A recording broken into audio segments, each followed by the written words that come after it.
Get rid of your credit card debt, get a lower monthly payment, and skip your next 2 house payments at SaveWithConrad.com. NMLS number 65084, equal housing lender. You don't need perfect credit or money out of your pocket to save thousands with SaveWithConrad.com. Find out how much money you can save right now at SaveWithConrad.com.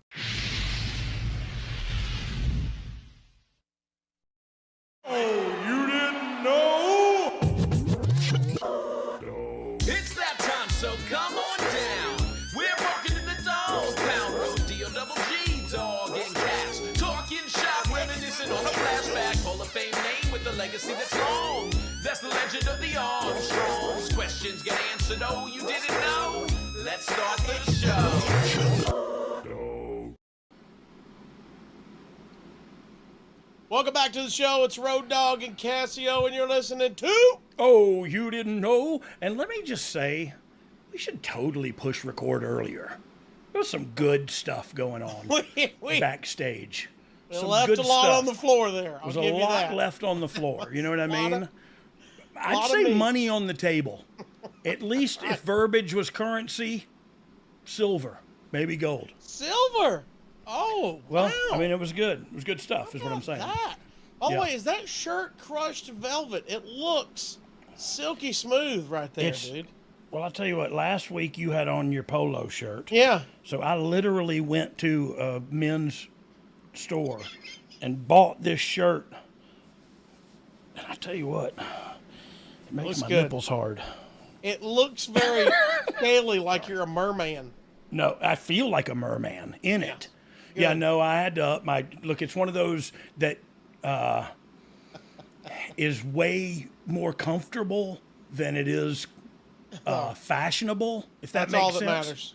Okay, so You I get said to it a certain you. So I age said and you what- go. Oh yeah, that's where I found Psycho Bunny. Like when I saw some larger men yeah. wearing some comfortable, big, good-looking clothes. I said, "What? What's that?" They said, "Yeah, they got a big and tall department, dog." So now that Psycho Bunny, you're gonna pay. You're gonna Come on. pay for this shirt, but it's gonna be comfortable. I like both of those combined. Dog. Yeah, I love you, Casio kid. I love you. we got a lot to get to, man. This is No, gonna we be- don't.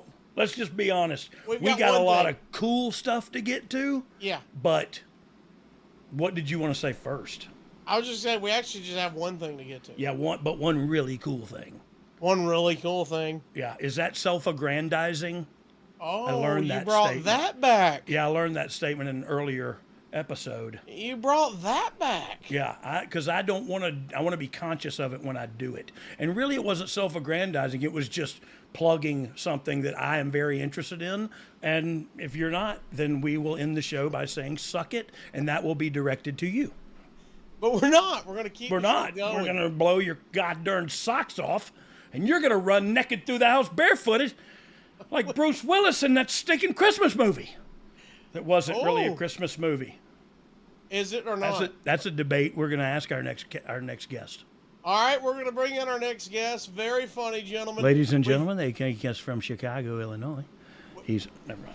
He's I not think he's Chicago. from. No, he's from Philly. Yeah, I know. I was trying to do like a. Never mind. Just forget it. Sometimes I get up to bat and I swing and I miss. Not many times. though. You don't have to make a big thing of it, you know. Not many times. You're Ted Williams. I feel like I'm high percentage. I'm Serena Williams. No, wait. She's what's got high the- percentage too. Not her. I totally. I was talking about the talk show host, Williams. And I Who's forgot that? I forgot her first name. Montel Williams. Wendy Williams. Wendy Williams. I said the real athletic one that's successful, and I was like, no. Well, Wrong, I am as wrong, athletic as Wendy Williams. wrong Williams.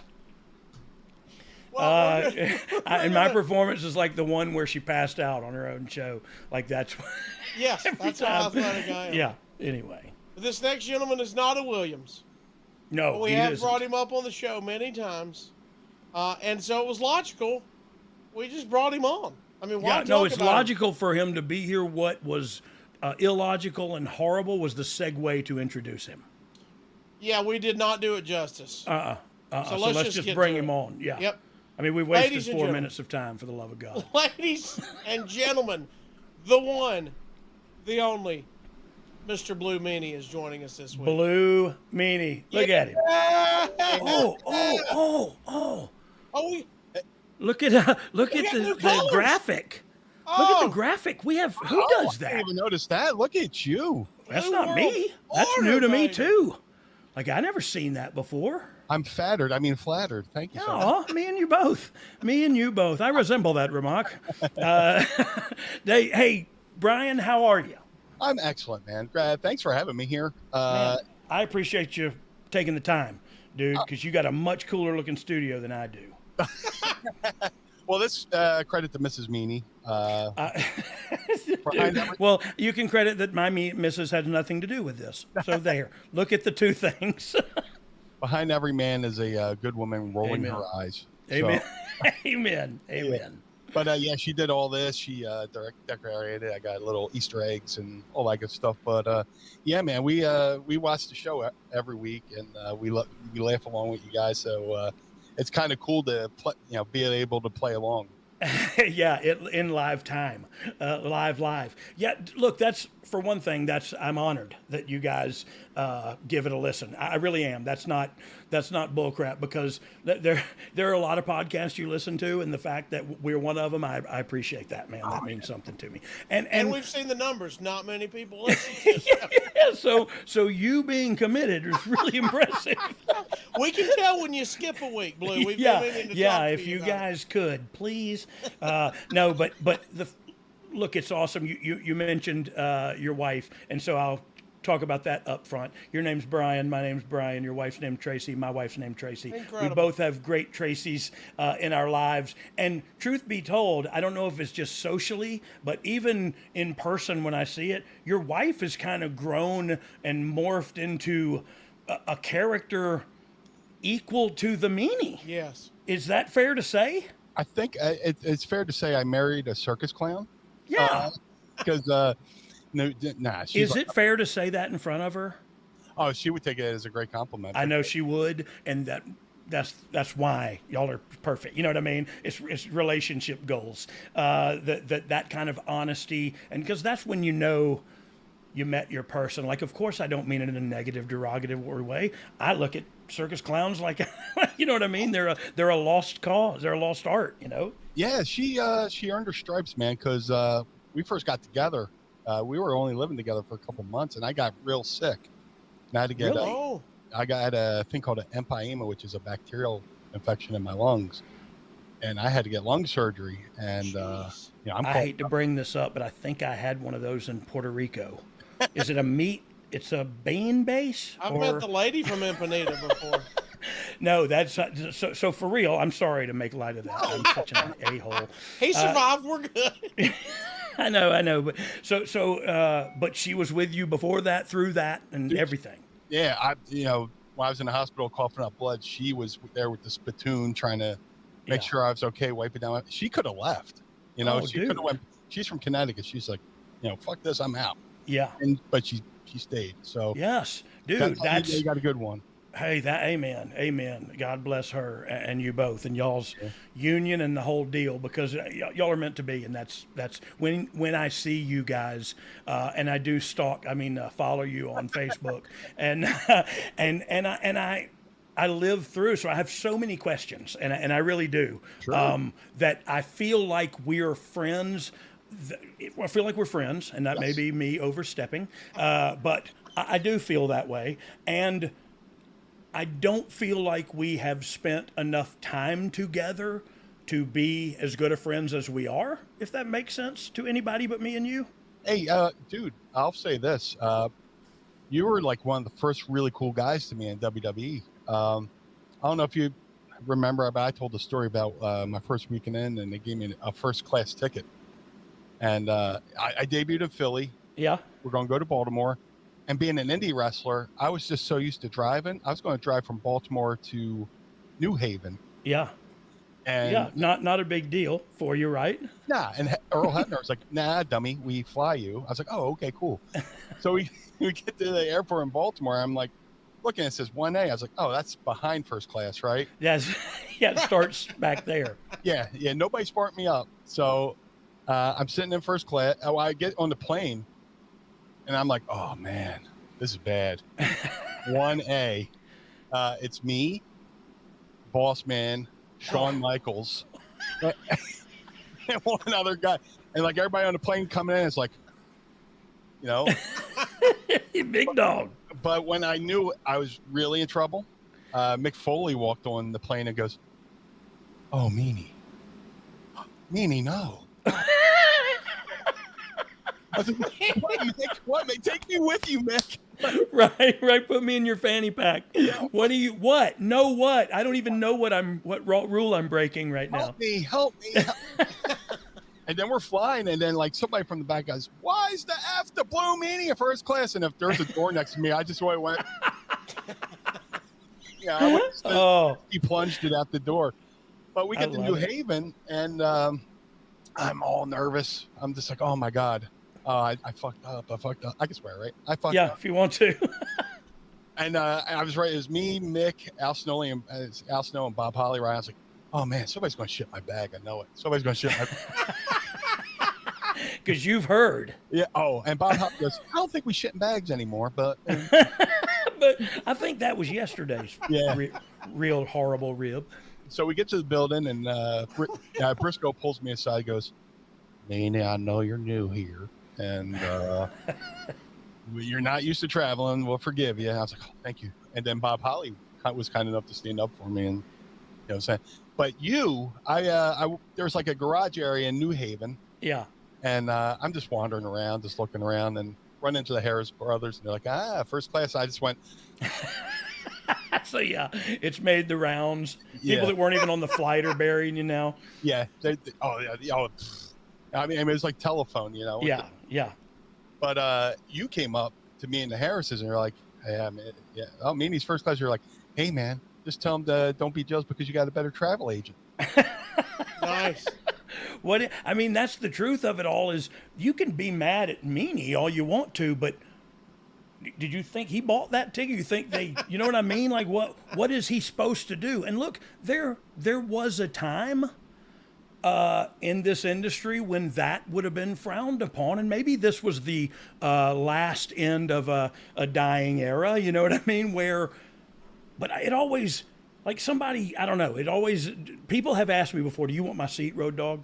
And I always, "No, man, that's your seat. You got that seat somehow. You've been on this carrier longer than me. You've been whatever it is." But it's so weird to go, because this guy got a first class ticket that they bought him because maybe it was the only one left. They'd get him up here. Why is that bad on you? You know what I mean? Well, here's where there's the thing. Always be coachable. Yeah. Always learn the lesson. So the deal with me and Bradshaw happened, and they brought me into Sacramento. It was July 4th. Talk about for people like me, who don't know what happened between you and Bradshaw. Are you free to talk about it or no? Oh, yeah. I mean, we're cool now. So yeah. I just don't know of the incident. Okay, so long story short, my first, stint in WWE. Yeah. Me and Bradshaw just didn't get along. I thought he was surprise. Yeah, I thought. I love John. And the fucked up thing is, I was a huge fan of his going into it. And just like things in the ring, things said on airplanes. I get it. And I'm like, hey, man, I could say something, but I'm supporting my grandmom and my mom. Yeah. Yeah. So which fight am I going to have? And which one is important? Yes. Yeah. Truth be told. And look, if you're talking to a 30-year-old me, a 25-year-old me, my priorities might be different, but they'd be wrong. Yeah. so you keep going. I'm sorry. No, I mean, the best moment of my life is when Bruce Pritchard called me and said, to bring me into WWE. I hung up with Bruce, walked 20 feet from my bedroom to the living room, and told my grandmom and my mom to put all the bills in my name. They're like, what?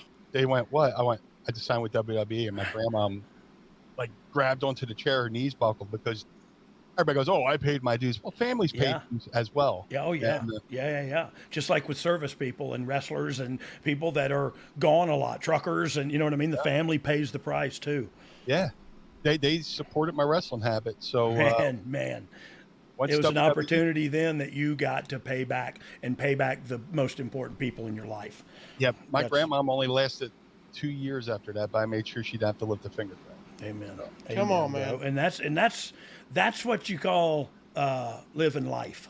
Yeah. And I don't know, and also that's why I call you my friend. And so it's again why I say it may be only one way, because I'm not worthy of stuff like that. You know what I mean? Like that you're above and beyond, and all we have is our family and our loves of our life, and all this other crap, man, is just material, and Yep. I don't know. It just doesn't mean anything, man. It doesn't mean nothing. And you did something in your life that was really meaningful Yes. for others. And I don't know, dude. That's what it's all about. I have no problem to say I love you too, man. I appreciate it. I've admired your whole family, number one, and then getting to know you and being around you, and just having the honor to share a locker room with you, and Yeah. and then here we are in 2023. We're the survivors, man. Yes. I mean, some would say cockroaches, but look, survivors is a better descriptor, right? Yeah. But that's the reason why I really didn't fight back in my first go around in WWE. Is first thing in my mind is my grandmom and my mom and stuff like that. So when I left WWE, I had done an interview, and I forget what it was. I was like, I had a great time in WWE, but I said JBL was a bully. Yeah. So and I think flash forward to One Night Stand. The WWE guys are in the ring with the ECW guys, and the big clash happens. And me and Bradshaw had a real life fight on live pay-per-view. He got me from behind. I was already busted open from 2 nights before. Sandman got me with a ladder, so I had staples on my head. That's them ladders. Yeah, and as if you would have, you couldn't have hit it any better. I just needed, boom, right on the spot, and I'm like, around, and it just turned into a hockey fight. Yeah. And truth of it is, it was sloppy, and I don't even remember it, and I'm sorry about that, dude. But I'm sure it was sloppy and not good for the direction of the story or anything. It's every time a fight breaks out, that's the case. You know what I mean? And it's like, look, I don't want to stand up for him, because I believe you're correct about he was a bully, but I believe he was a bully until you said, stop bullying me. And it was also in a time where there was a weird transition where this was accepted and this is not accepted. And it was all in that time where it was a little bit over the not accepted line. You know what I mean? Like people don't accept this anymore, but yet it's still happening. And so I don't know. It's one of those things that it's going to happen, right? It's bound to happen. If somebody's going to act like that, they're bound to get swung on. Yeah. And when they brought me into SmackDown Raw Super Show in Sacramento, and of course Dreamer calls me, goes, Meanie, this is Tommy, we want to bring you in, this has nothing to do with Bradshaw, we want to do a BWO reunion. I was like, all right. So first time I get this has nothing to do with Bradshaw. Which was he has got a bad poker face, Yeah. I knew it had everything to do with Bradshaw. Yeah. But I get to the building and Johnny Ace finds me and goes, "Hey, you're wrestling Bradshaw tonight." I went, "What the fuck?" Dreamer! Yeah. Hey, he got you there. He got you to the arena. Yeah. You can't say no now. So he's like, "Yeah, you're wrestling John. You're going to hit the moonsault. You're going to pin him 1, 2, 3." I went, "Does John know this?" Yeah. Oh yeah, he loves it. So I was like, "Oh shit, man." So I'm standing around, milling around. And I see John come in. I'm like, "Oh yeah." And Here like we go. he had his cowboy hat on, and it might as well have been a dorsal fin. Like, Yeah. So I'm just standing there like this. He walks by, nothing happens. And later on, he comes by. He goes, "Want to talk?" I went, "Sure." So I follow him, and Do you think you're going to fight again? we've all been to TVs. Yeah. And there's signages, Vince's office, Yeah. kayfabe. And the further we go, the less signs I see. I go, oh man, this is bad. It's no man's land. Yeah. If we walk into a room and there's plastic on the floor, I'm fucking running. Yeah, there's no witnesses. Yeah, it's like Pesci and Goodfellas. Yeah. You know. Hey, in all honesty, I want to hear what you say and then bring me back because I want to say something. How did it go? So we got into a room. I stood in the middle. He locked the door behind him, turned around. It's like, we can either fight or we can make money. I was like, John, I never wanted to fight you. And I said, quite honestly, I was always a fan of yours, but I don't know what I did to, bring this on me. And yeah, we had a man-to-man. Yeah. And, I laid it all out, and he, said he didn't remember, which I'll take him at his word because those were crazy times. They were crazy times. And yeah. That's what I'm not standing up for John, but I do like John, but I do totally understand if you were someone that he targeted, he bullied you a little bit, verbally. And I say a little bit, I'm trying to make it soft. He bullied you. You know what I mean? He was a big, hard guy, big Texan, and drunk. You could add in those descriptors as well half the time. You know what I mean? And that's just the truth. Nah, but he talked. He's like, I like you guys. I love the ECW guys. I pushed to have Balls and Axel brought in, which, him and Axel wrestled in Global in Texas for a little bit. Yeah. So we shook hands, man. And that was like the ultimate. If you ever have a weight on your shoulder, yeah, and you hear, I'm sorry, and you shake hands. Yeah. Best feeling in the world. Hey, in the world, man. And that's another reason, I ask you because, did you think you were going to fight? Like, he turned to lock the door. I don't know if I wouldn't have got him. You know what I mean? Like, I don't know that I wouldn't have thrown the first one right there, not knowing how this would have gone. But you went in there to do what a real man would do and go, where are we at, dude? Like, this is not... And so I don't know. I think that's super cool. But John had a reputation to protect, so he didn't want any witnesses when he apologized and hugged you. And that's how that goes. And it is almost a caricature of JBL or whatever. But it was really him, and he was. I don't know, man. We all were. And I'm not saying him and I'm me and him. We all were. I can't believe you said I was one of the nicer ones to you, to be honest, because I know I was just like that too, to some individuals. And I'm not happy about it. It was just, you're old school, but there's a new school. And now you've been in the new school longer than the old school clout you carry. And now, you know what I mean? It's a very political and vibe, energy created business and locker room. And man, it was in that transitional period where the old days are gone now, dude. And it was just one of those things, and I'm sorry that you had to do that, but I also loved hearing the story and encouraged people listening. That's how it's handled. You know what I mean? And that's also why I harped on how crappy it looked on pay-per-view, I bet, is because no good came out of it until after we fought. Like, fighting is the ignorant man's first shot across the bow, right? And that's me. I'm guilty of that. So I mean, I think it's a lesson in locker room etiquette as to let's talk about this. I don't know. I loved hearing the story. Because it's good-hearted and ends well, and you are back now. And so, but I want to backtrack a little bit, if you don't mind. Sure. Brian, and throw this out there. And Casio, please jump in. I don't mean to hog the facey time thing.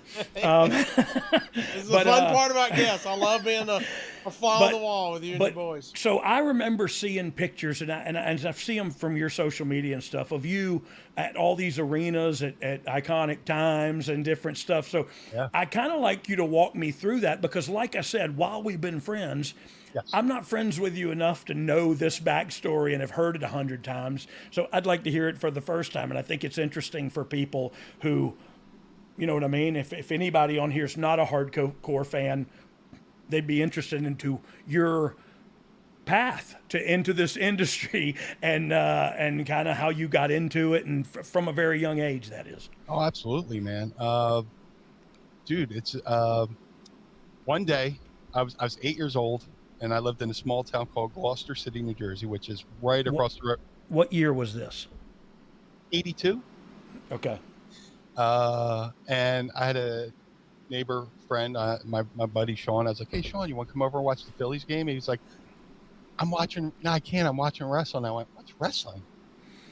So I went into his house and I watched professional wrestling for the first time. And the match I remember, I'm sure I've seen other matches. I saw matches before this one, but yeah, the match that stuck out was Tony Garea and Rick Martel versus Fuji and Saito. Oh, where Fuji and Saito won the tag belts. You know, they threw the salt. And Vince is like, yeah. Vince is like, pure salt in his eyes. Yes. And you're 8, by the way. Yeah. And I'm just like, that's what I want to do. Let's give the guy a shout out. What was his name? The friend of yours? I can't think of his last name. I haven't seen him since. You know what I was just thinking, Meanie? Screw that kid. Fuck that guy. So you're 8, and that's your introduction. That's a great tag match too. Yeah, like man. That's that they were on top. Both of them Quebecers against the Japanese guys. I loved it. Every time I see Tony Gray, I was like, man, you got me into the business, man. Yeah. He was good. He was a good, young, good-looking baby face. You know what I mean? And being from Philly, we like the rough and tumble-looking guys. He had tattoos. Yeah. Hair and just, he's you look like a man. I am in the French Navy. I don't know if he ever said that, but in my fantasy, that's what he says when he comes in a corset. And a corset. I'm sorry. Look, it's my fantasy, guys. Butt out. You're entitled. So you're 8. So what happens from there? I said I want to be a professional wrestler. The only catch is I'm a severe asthmatic. Every spring and every fall, I'd spend at least 2 weeks in the hospital in an oxygen tent. With the intravenous in my hand, pumping me full of prednisone and all the, oxygen, everything. I was allergic to everything. Dogs, cats, peanuts, chocolate, grass. I couldn't play football because I was allergic. Peanuts? What'd you say you were allergic to? Both. Yes. I break out in hives, honey. I have a nut allergy. All of them. Yeah. All over my face. If it was Lance Armstrong, it's just like I just break out a little. It was just a half an allergy then. Hey guys, Double J, Jeff Jarrett. Need to call a timeout real quick here. I wanted to tell your listeners what I've been telling my world listeners for a while now. It's about all the incredible things happening over on adfreeshows.com. David Crockett and Conrad go day by day through June of 1985 in Jim Crockett Promotions on the latest episode of The Book, the month that the grandson of a plumber arrived. June 30th, Cody Rhodes is going to be born. I mean, his dad is wrestling with Tully Blanchard in Los Angeles, and Dusty's got to hurry home and rush out of there and get home to Charlotte to see his wife Michelle give birth to the American Nightmare. It's a special day in Jim Crockett Promotions history. Jake the Snake Roberts chatted live with Ad Free Shows members about his Hall of Fame career and a story about Ron Garvin you won't soon forget. Everybody's got a tell, so if they do that, then here comes his comeback. You know what Ronnie Garvin's tell was? His nipples would get hard. Swear to God, man. His nipples would get rock hard. When his nipples got rock hard, man, he was coming to his feet and he's going to beat your ass.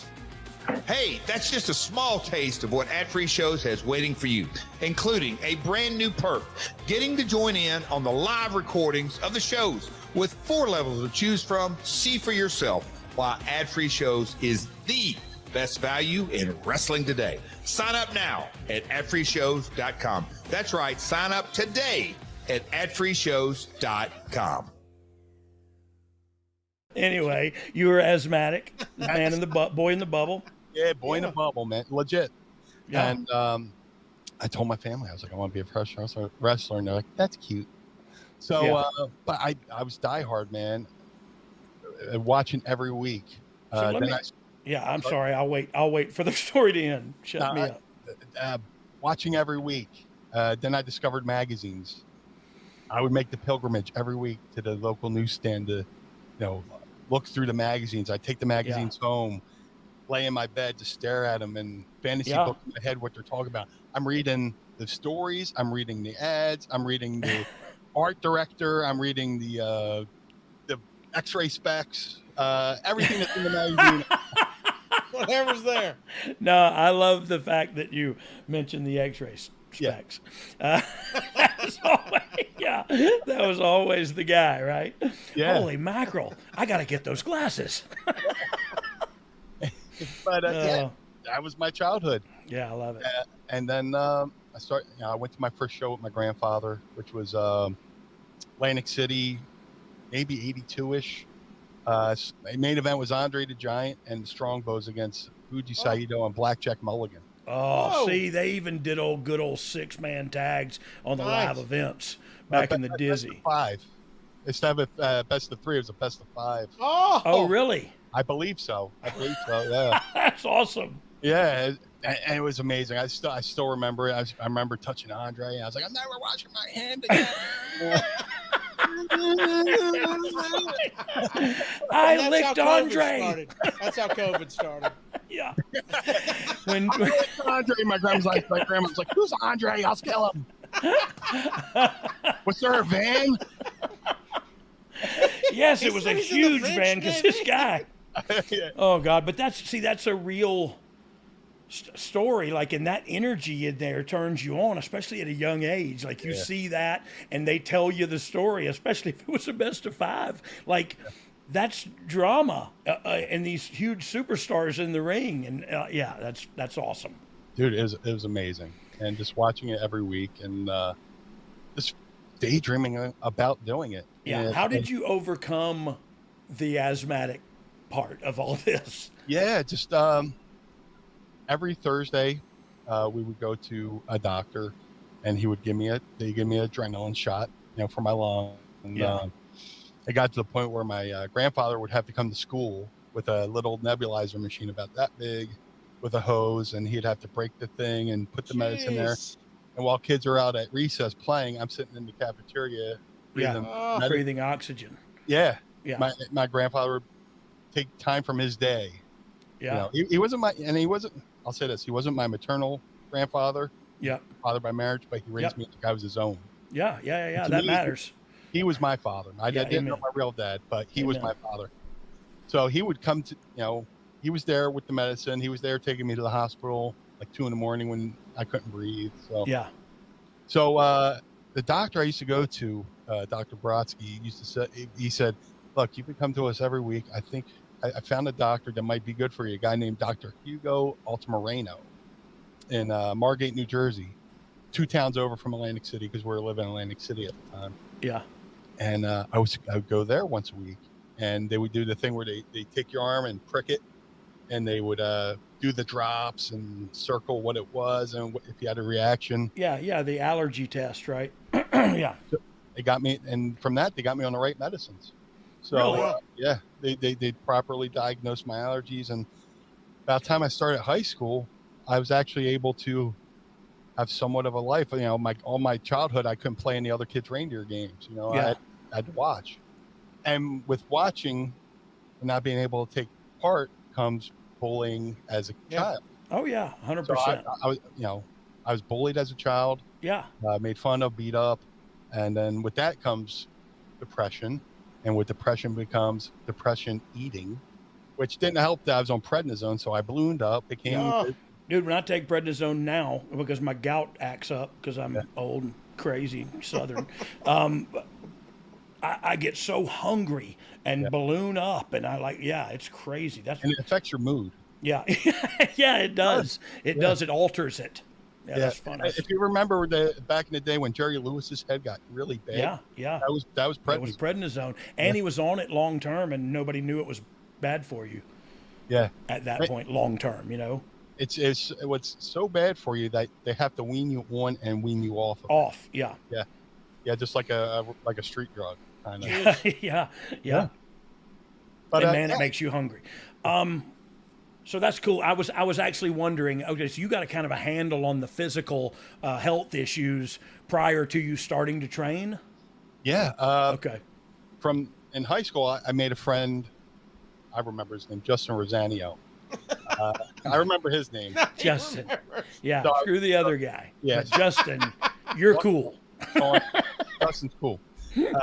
He introduced me to the world of the dirt sheets, the newsletters. All right. And there was also a wrestling radio show in Philly called Wrestling Radio with Joel Goodhart. And Joel Goodhart he had wrestling radio on the radio, and he also ran a promotion called Tri-State Wrestling Alliance, which was the precursor to ECW. Right. Wow. It was ECW before ECW. And What was the guy's name? Joel Goodhart. Okay. Yeah. He would run trips, he would do bus trips to the Bash in Baltimore. I went on his Memphis trips. We went to Memphis. We went to the Channel 5 studios. We went down. We did the whole loop.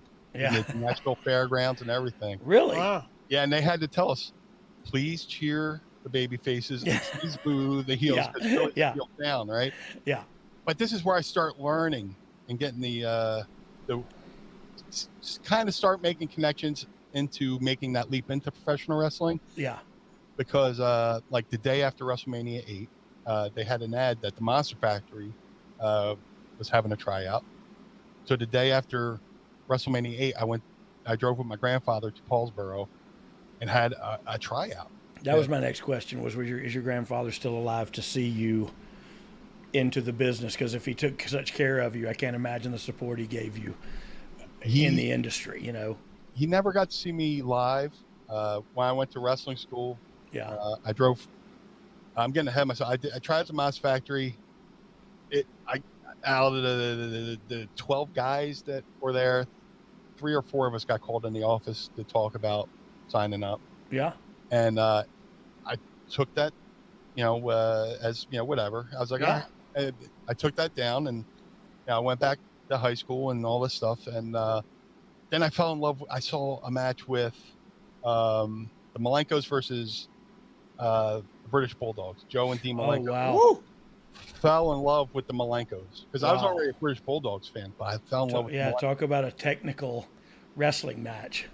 And then I found out the Malenkos had a wrestling school. So I was about to go. I started through the newsletters. I wrote to the Malenko school, and I started corresponding with a lady named Phyllis Lee. Phyllis Lee was kind of like the den mother to a lot of wrestlers. She got X-Pac into the business. Yeah. She helped Raven. She helped me. She helped numerous MMA guys like Dan Severn. I'll be darned. She got Dan Severn into his first UFC. She badgered him enough. Phyllis Lee.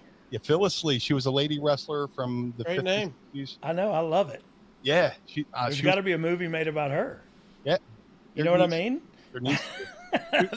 That's the truth. That's an interesting story to tell. Yeah. And the names you just mentioned, including yourself, I want to see that movie. I want to know more about her. Yes, she was she was a wrestling mother to a lot of to a lot of guys, right? And like that's very cool. The coolest thing is I got to introduce her to my mom and grandmom in real life down the line, and it's like to me, my grandmom's like, "Thanks for taking care of my kid." Yeah, baby boy. Yeah. That's the real. You know what I mean? That's on the real right there.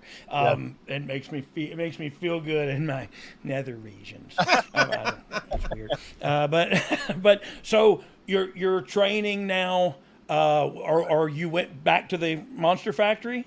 No, I tried out the Monster Factory, which Thrasher, Headbanger Thrasher, put me through my tryout. Yeah. I wrote to the Malenkos. I was about to go there. I sent the money in.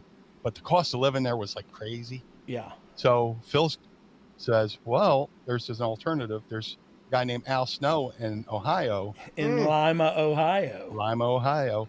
He has a school, and you can live. So you heard about Al from Phyllis Lee? Phyllis Lee. And he was just making a name for himself with Sabu.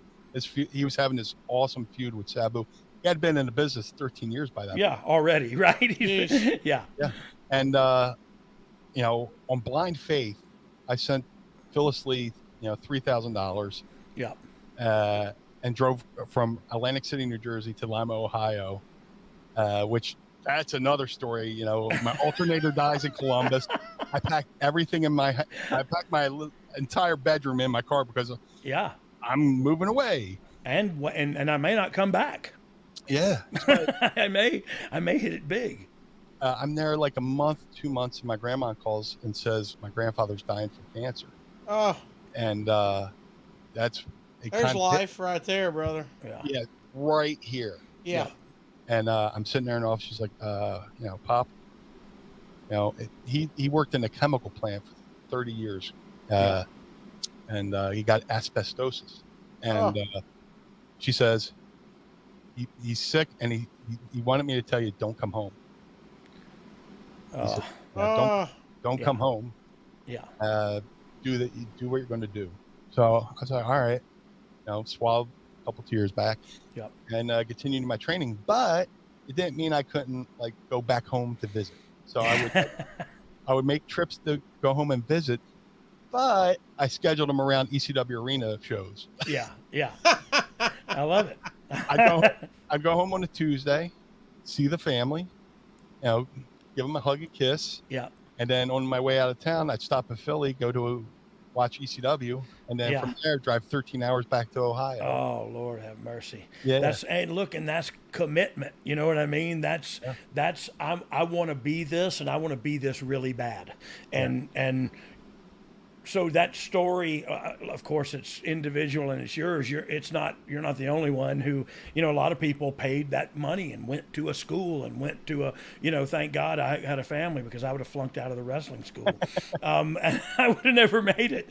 But like, man, that's the guy when by the time you're wrestling, if somebody says you ain't paid your dues, like they just need a cuff in the eardrum. You know what I mean? Like it's just like, shut up.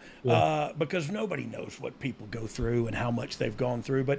But I don't know if it's sad to say or really honorable and cool to say. Like, I look at it as the latter, as to how many people have been that committed to this, to do all of that, you know what I mean? And to do, like, I never got trained, and I know this sounds like it sounds, and I can't help it. It's my reality. I got in the business because my family was in it, and they had a decent name for themselves, and so I got a foot in the door, and I got that opportunity, and I don't apologize for it. I feel like I stood on my own 2 feet, but for people that really scratch and crawl and dig to get there, like you, Brian, and then to get there, and the story you let off with, and you were there on the grandest stage of them all, so you've been there.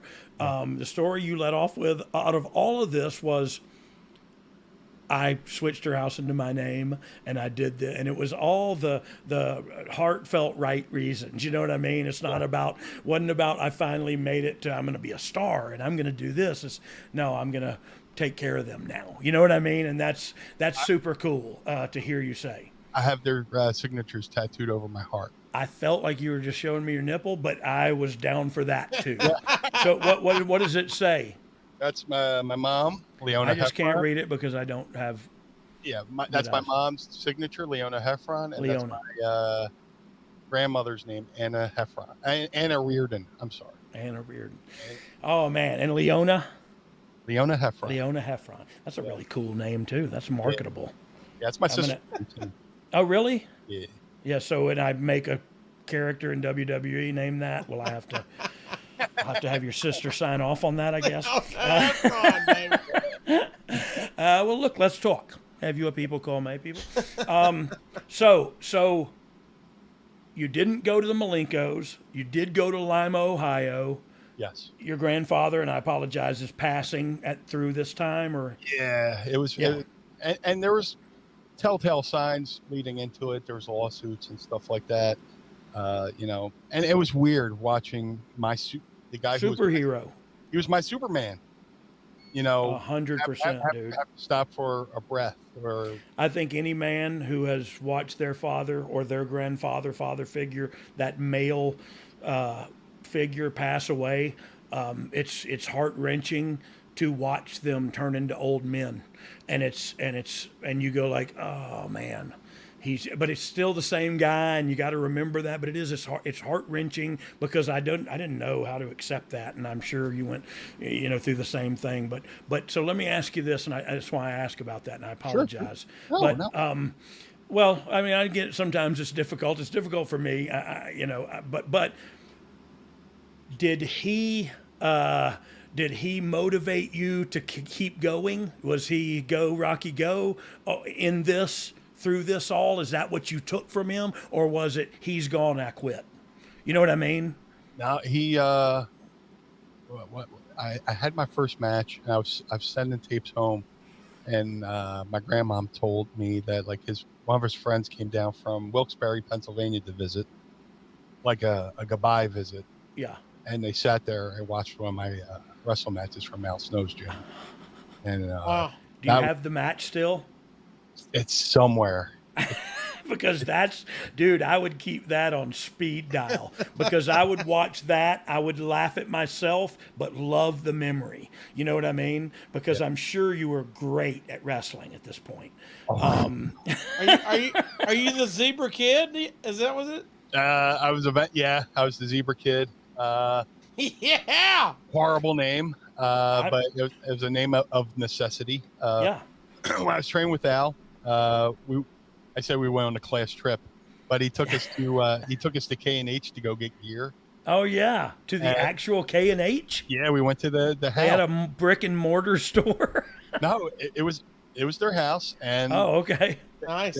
Their shop was in the garage, and as a kid breaking it, because that's all you ever heard, right? It's K&H. Yeah, K&H and B&A boots. Yeah, amen. B-Bar A, was it B-Bar?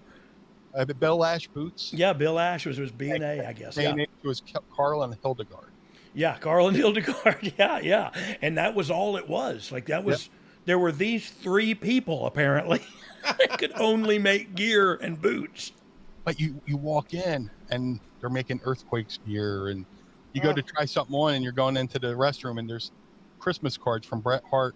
Yeah. From his family, and the gear, like they would have gear made for the little kids and the jackets, and like the Sergeant Pepper jackets, I call them from yeah but it was like it's like going to Willy Wonka's, you're just like, oh yeah, so cool. So did Carl or Hildegard like walk out with a cane and then do a front roll and pop up in front of you or anything? What's that movie? You just went Willy Wonka on everybody. Yeah, straight up. I was thinking of the Arquette movie where the guy's like, "Want to wrestle?" Yeah. Bandini, want to wrestle? I don't know the guy's fucking name. But, I love it. I totally fucking stepped on your punchline. I'm sorry. No, you didn't. No, you didn't. You added to it. You took one. I gave it the fucking dusty elbow. But dude, it was amazing. So I'm going through the unpaid for bin, and there's like these zebra pants. I was like, I used to wear Zubaz, so I was like, yeah, these are cool. A singlet, I'll be the Zebra Kid. Yeah. And there you were. The original. That was it. But sometimes that's the one to go with. You know what I mean? Like it makes perfect sense. Here's what I would love to know. Who didn't pay for it? I don't know.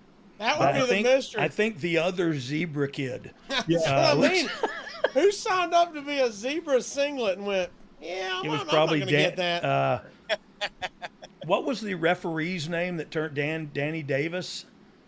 Was that his name, or is that a different guy? The turned heel in WWE? Yeah. Yeah, that was Danny Davis. Yeah. That might have been his gear. I remember he had all black and white zebra gear. Yes. But yeah, that's so you know the Zebra Kid, and so that's your first name you wrestled under? Zebra Kid, and then I was like, I could be Zebra Kid Brian St. John, because I was just like, I was looking through magazines. Yeah. St. John. I was like, that's cool. That Brian St. John, that does sound cool. I was like, I always want to be Brian because I want somebody called out a different name. And I don't answer. You go like, I don't know what this guy keeps hollering something. I don't know what he's talking about. Well, that's why like every movie Tony Danza ever did, he was always Tony because he wouldn't answer to anything else. Yeah, well, it makes sense. Yeah, like it's his name, so it's what you answer to. So anyway, Zebra Kid, you're So you're Brian St. John Zebra Kid. Do you have a? Oh, I got the tights right. oh yeah. Right there. So let me ask you this: do you have a photo of you as the Zebra Kid? I'll send one to Dominic to superimpose. Because I think there's a good one. You have creative control. You send the picture you want when you are like on the gas and you're like your shoulders are peaked. You know what I mean? Like that's the one I would send. I had gas, but I have, and I shared it with others. We're gonna make you tell an epic farting story before you get out of here. That's what you're known for. So we're gonna get to that. oh, dude, I would Al one day. Al's in the ring. Wait. What? Look, I'm the king of the gutter, but I can't believe I didn't hear about this fight with Bradshaw and that he's known for flatulation. Like we got to get back to that. You have missed it because that's I the have. only thing I know this guy for now. Dude, I stopped I'm sorry, man. I legit stopped the concert with a fart once. Yeah, no, that's a story. Now that's a story I've heard, but You haven't, yo. Who's jamming? please tell it. I'm in Hollywood at the Whiskey A Go Go, you know, where the Doors play. Yeah. And I'm going to go see the band The Atomic Punks, which is two members of Steel Panther before they joined Steel Panther. Yeah. It's Satchel. Satchel and the guitar player. So The other Satchel. this is when I was skinny meanie. I lost 160 Oh. pounds. Cocaine's a hell of a drug. High protein. Oh, So, okay. so I'm standing there, and there's like a group of people dancing behind me, and they keep bumping into me. Oh, I was hey. like, all right, I'm going to put an end to this. So I snuggled up, my butt cheeks up next to him, and I just went, and they go from dancing like this, they're dancing like this, to dancing like this.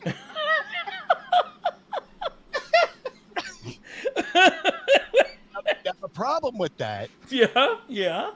you let one go, it's like inviting a vampire into your house. They're Yeah. bringing friends. Yeah, they're coming. Yeah. So that became like every few minutes. So they play another song, you fart again, basically. Well, the band hasn't come out yet. Oh, even better. And you had to play an encore. I mean, this was the dark match. And somebody from the bar 50 feet away goes, "Please stop farting." And my boys are with me. I would go to them like this. I go, "Don't sell." And then Don't I give them the elbow, "Don't sell." don't sell. And you know what's worse than anybody? Scott Hall used to say something that's so simple, but it's so true.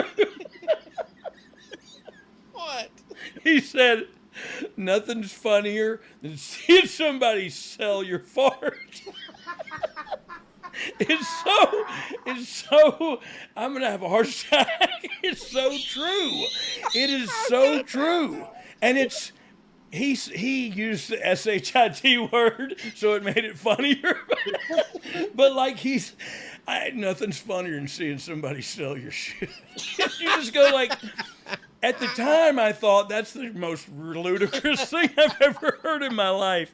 And over time, it has become Confucius say. Oh, so the guy ends a quiet time, the guy yells this, right? Oh yeah. So band comes out, and I'm just like, oh no.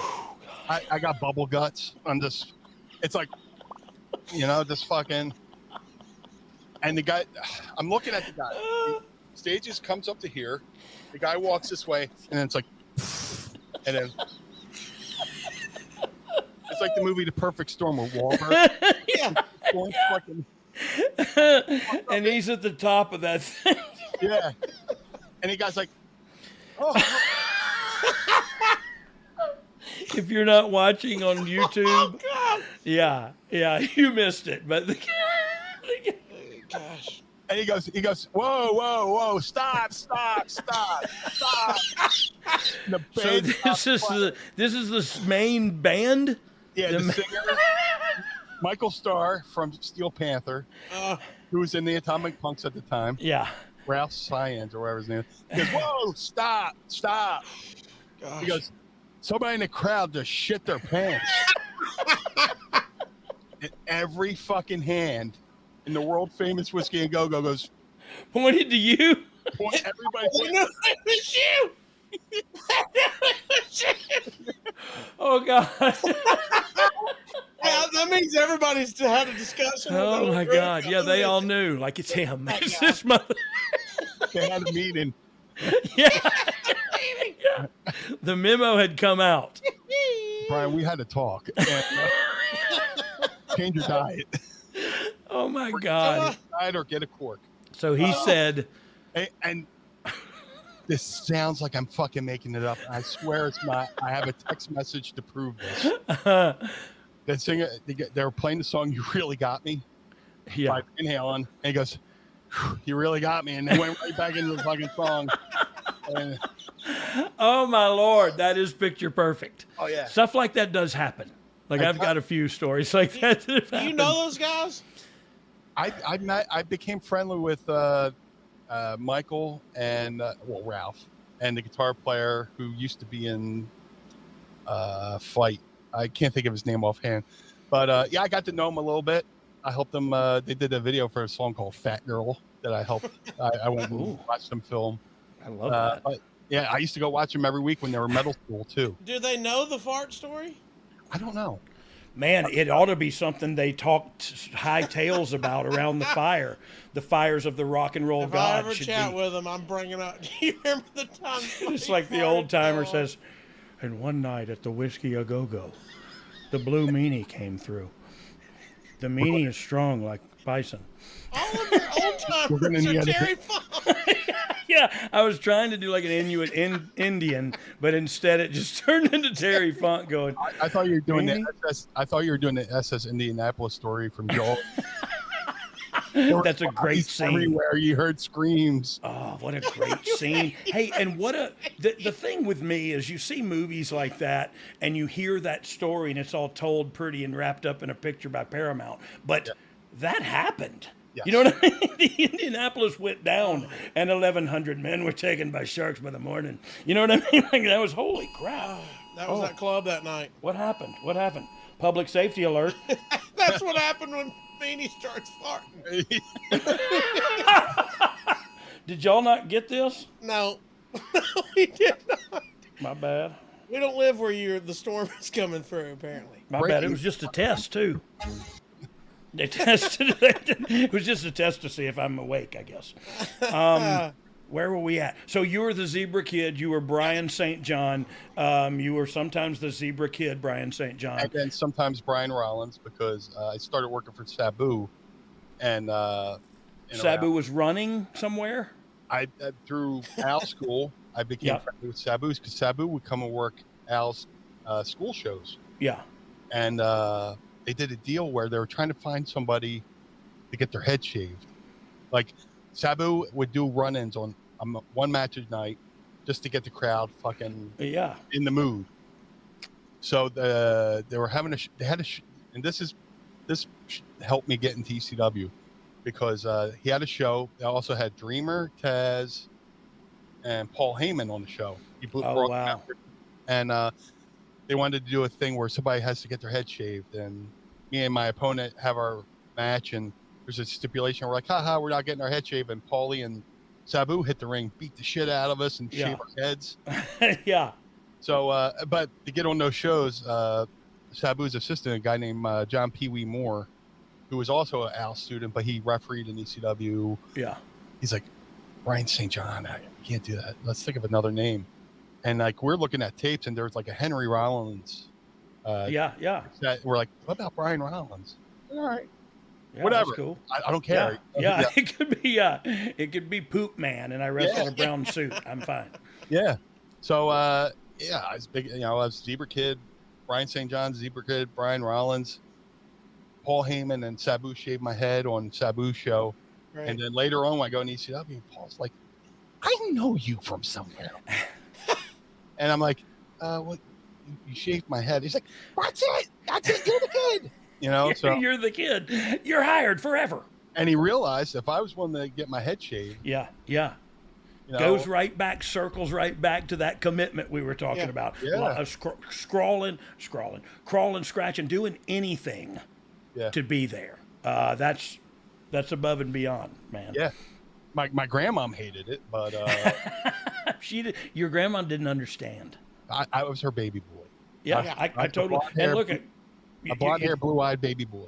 Yeah, and you still are. Yeah. You're just bigger and fart louder. Yeah. I wear a bigger diaper now. Yeah. Hold on to your diaper. Here we go. Dog, as we continue, let's take a brief second to say hello to our friends at AG1, buddy. Ooh. They are good friends of the Oh You Didn't Know podcast. They want to take care of me and you, dog. They do. And I'm happy about that. Yes. Their mission is to empower people to take ownership of their health with a simple, daily, foundational nutrition habit. And that's what makes AG1 easy. That's what I love about it, dog. Yeah. It's easy, it's simple, it's quick, not a lot of movement. We got our thing, boom, we put it. By the way, we got Sometimes the AG1 I get shaker. worn out. Sometimes I get worn out shaking that thing. Because look, you have to shake it like it's... You got it, and boom, you're ready to go. I drink it straight out of the shaker. She's pouring it into the cup, but I drink it. Yeah, hey, now she's got to wash two things. You know what I'm saying? Yeah, that's what I'm saying. I drink it straight out of there. AG1. She looks like she's having fun. That was the key. Did you see her face? It didn't, yeah, she was happy. It wasn't cringy. It tastes good. It's tropical flavored. It's ready to go. Yeah, and that's what it looked like. You said it's what I love about it too, is the convenience. It's one scoop and it's everything you need. Go, and I've said this before, to GNC and price everything that's in there, and then tell me how much that costs, and then you're about to tell them how much AG1 costs and what all you get when you sign. Less than $3 a day. How's that? Yeah, that's half price on your coffee, but only good for your stomach.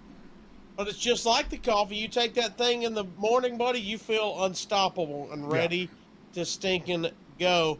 Gives that body the nutrition it craves. And that's why their science-driven formulation of vitamins, probiotics, and whole food source nutrients take care of you. And AG1 is raising the standard for quality in the supplement category, dog.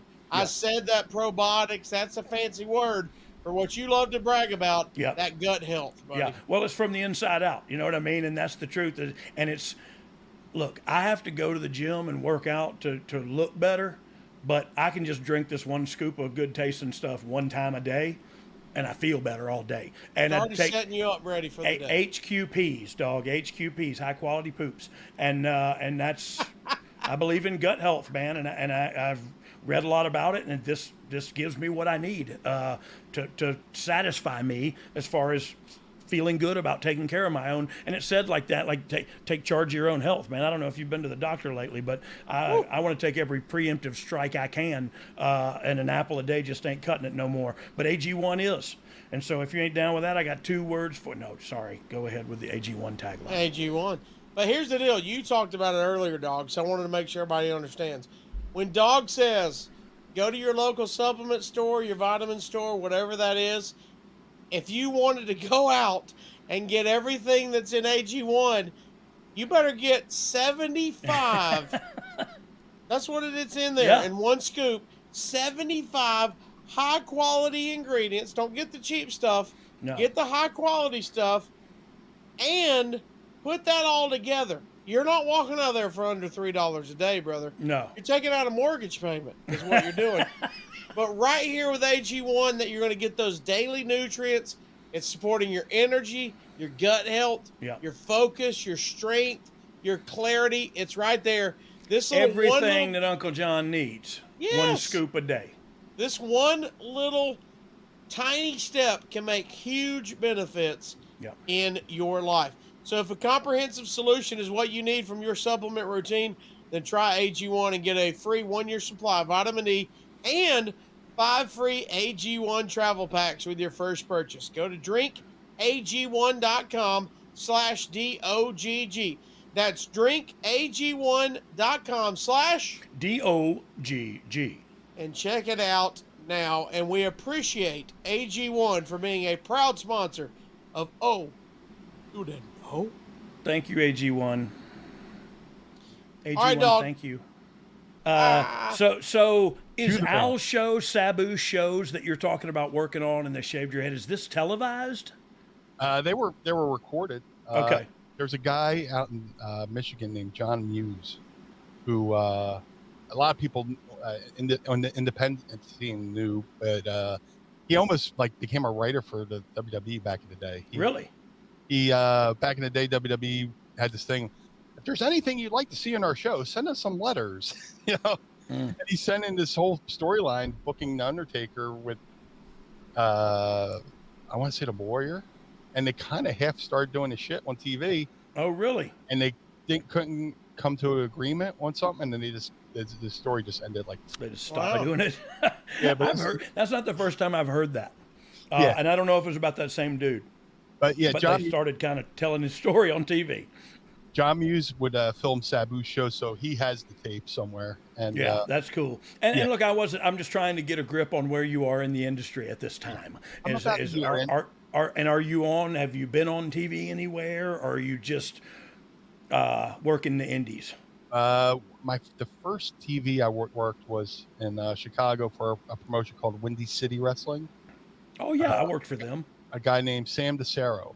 He would run these shows out in Chicago, and he needed a couple TV guys to come in and put over to local town. I go there, and that's where I meet like Christopher Daniels. I meet networking, right?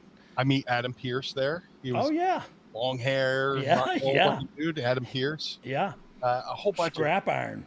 I think Ace Steel was there as well. Yeah, but no, that's.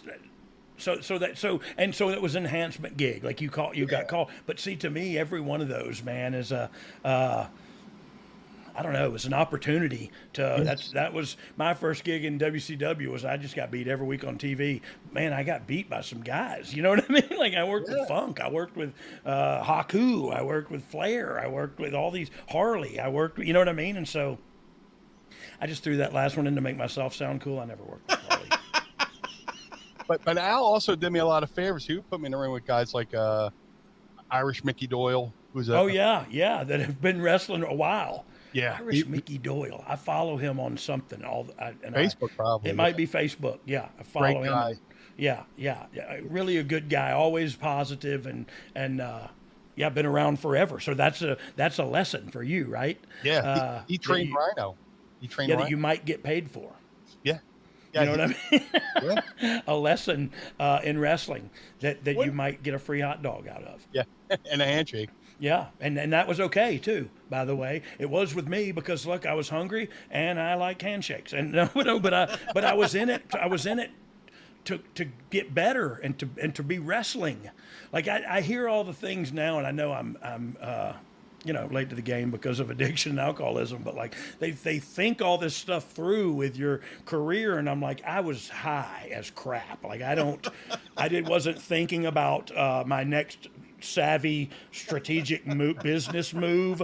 I was thinking about where am I going to get drugs tonight and how am I going to spend all this money they keep giving me, and it was, you know what I mean. So I wish I would have been different, but not really. You know what I mean? But. Yeah.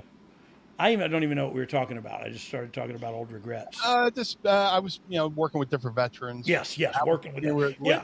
Denny Cass, Irish Mickey Doyle, a bunch of good veterans to help. Yeah.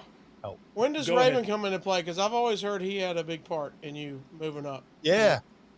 There was a point where I was living at the school for a year, and Al came. Al was starting to work in Smoky Mountain.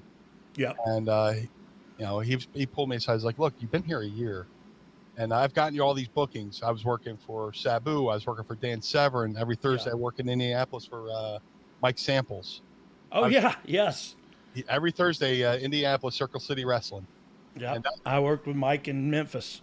Yeah, great guy. I had a couple of really good matches with him there. And another learning experience. Yeah, he was a good old school wrestler. He makes octagons now. Really? Yeah, for like the UFC. Yeah. That's a good gig. Al pulled me aside. He was like, "Look, I got you all these bookings. It's time to go back home and like learn how to hustle. Yeah.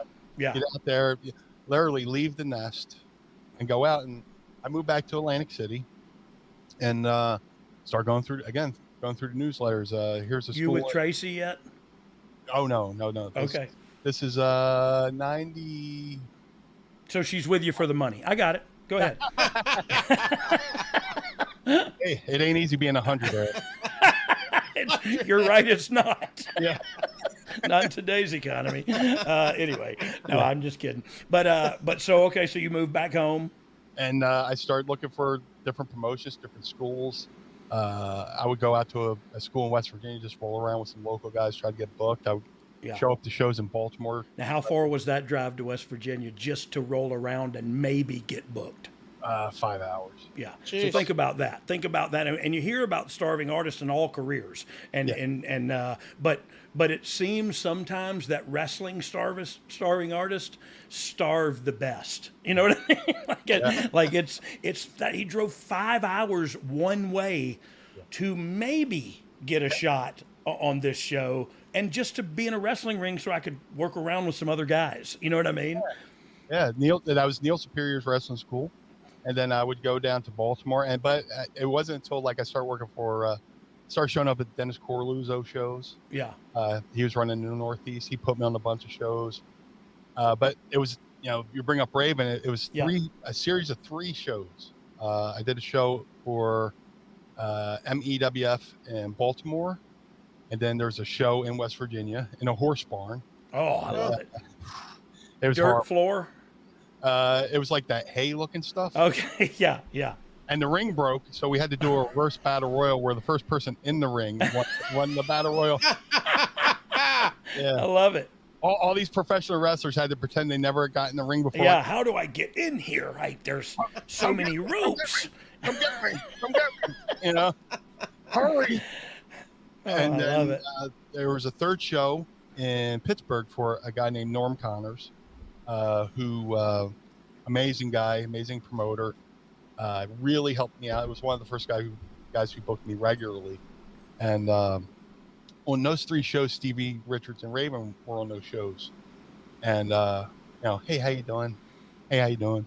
Keep my mouth shut, ears open. Yeah. But it's like the third show. Who taught you that kind of stuff? Al? Yeah. Al said, ears open, mouth shut. If you have to complain, save it for the car. Yeah. Yeah. Rules and regs. The car. Yeah, it is. Save it for the car, because if somebody stooges off, there's only 3 other people in the car with you. Yeah. At least you're going to know who it was. Yeah. So, and that's something Tracy picked up on. She's like, "Ooh, I got a good story for the car." Yeah. And it's true. Because this is me and you, my partner, my friend, my lover, my everything, are going to have a good time laughing at this. But I don't want such and such to hear it. You know what I mean? I wouldn't want to hurt his feelings or her feelings. But we're going to bury her good later. Yeah. Oh, wait. I think I'm not sure if you were. That was the Roman Reigns that he was doing, guys. So now you're kind of making a name for yourself, at least in the Northeast. When I was talking to Stevie at the West Virginia show, and he's like, "Yeah, man, I see your name popping up a lot." I was like, "Oh, thank you. I appreciate it. Is there anything I could be doing better?" And just asking questions. What could I do better? And then the Pittsburgh show, I wasn't even booked. And my car, I didn't have a car. My car broke down. I called Norm, the promoter. Yeah. I was like, "Hey, man, you got a show this weekend? I know it's booked. I'm just coming out to hang out. You don't have to book me, no pressure. I just want to hang out with you." Because you knew him already? I knew him for a while. Yeah, I met him through Phyllis because he had booked Dan Severn. I just went along for a ride. Okay. Just to hang out, make connection. And the guy threw me a bone and put me on the show, and then start using me regularly. He booked me against. He booked me and my then tag partner Rick Matrix against a guy named Ray the Crippler Roberts and Cactus Jack.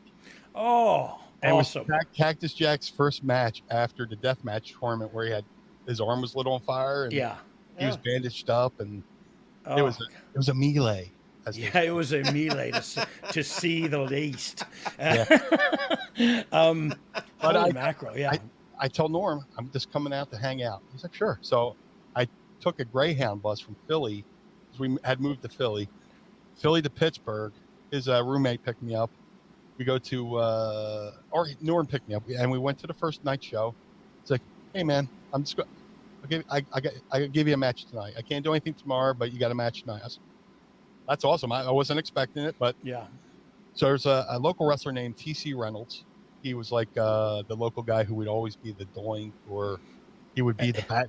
And this night he was wrestling as Batman. Yeah. So, yeah. Maybe you've heard of him. I'll have to send Dominic this photo too, because I have the photo of me wrestling Batman. Oh, that would be good. Yes. And at the time, I had the flat top and the chin hair, and I looked like King Tut.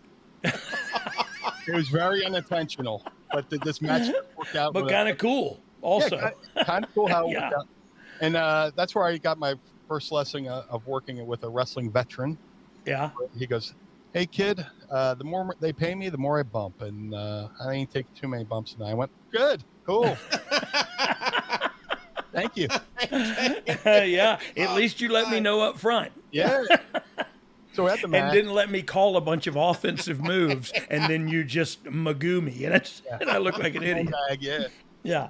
So we had the match, and anytime I was going to do the job, I do miss the moonsault and have them hit something 1, 2, 3. Yeah. Yeah. In my match, I go to the locker room. Now that night, Raven's wrestling one of my fellow students, Ray the Crippler Roberts, who that guy needs his own story, because he was like in his 40s. He had done time in prison for bank I robbery. love him. And if you were driving with him and you went, hey man, go straight down here. So, man, I never go straight. I always go forward. Never go straight, man.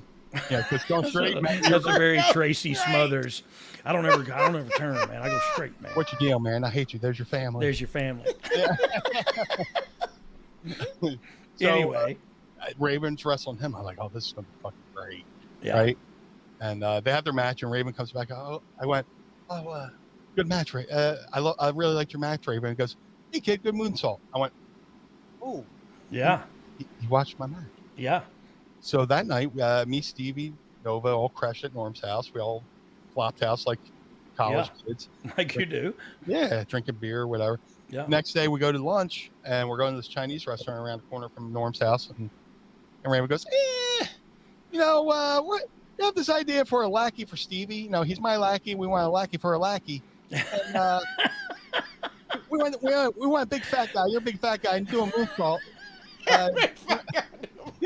He's like, But the thing about Raven is, yeah, I love him. Who doesn't? But that's him. Like this is well, I'm talking to you, and it's just the fact of the matter. And you go like, oh, okay, all right.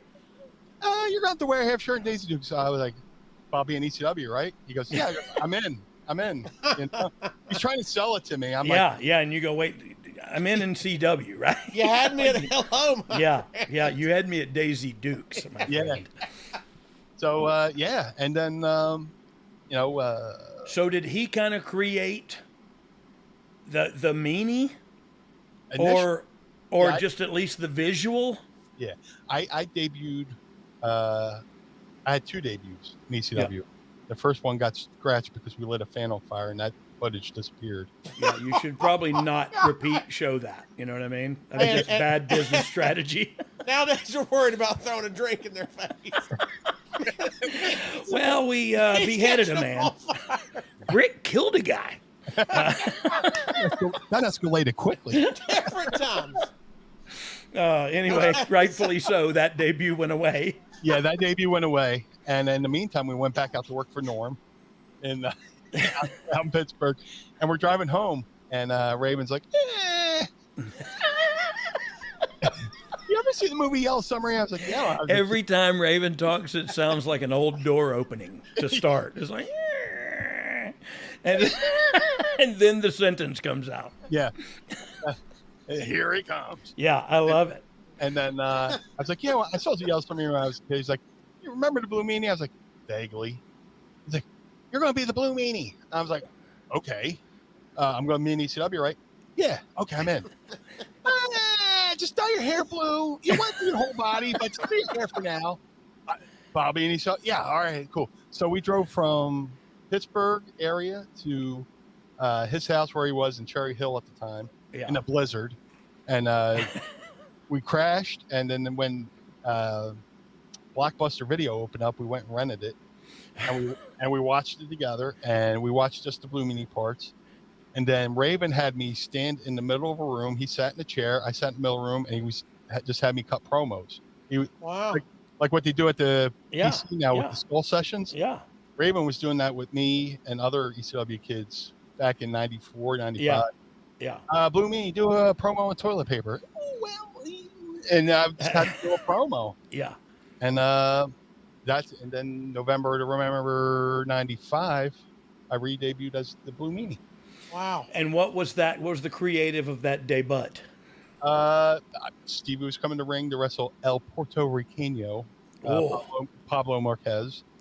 And I was his big fan at ringside. Now, the funny part about this is Sabu had been fired from ECW for missing a booking. He chose For real, or is this storyline? Fired. Okay.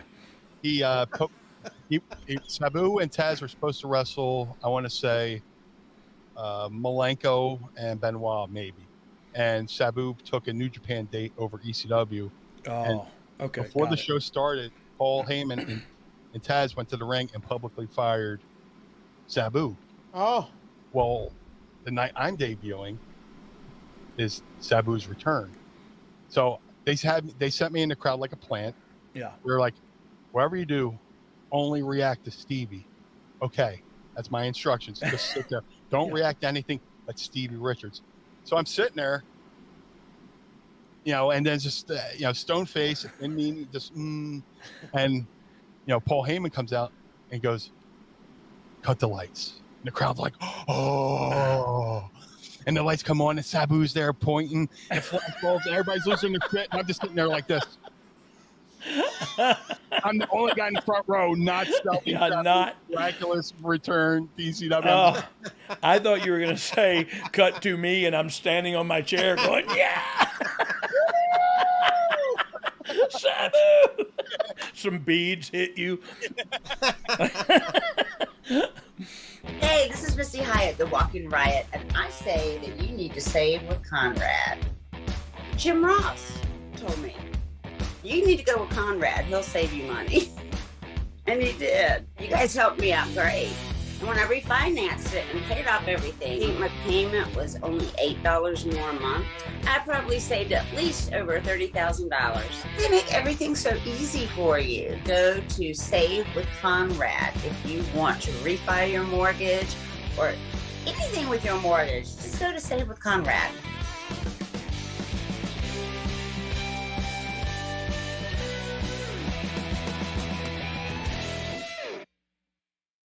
Oh, so anyway, so you get through the Sabu entrance.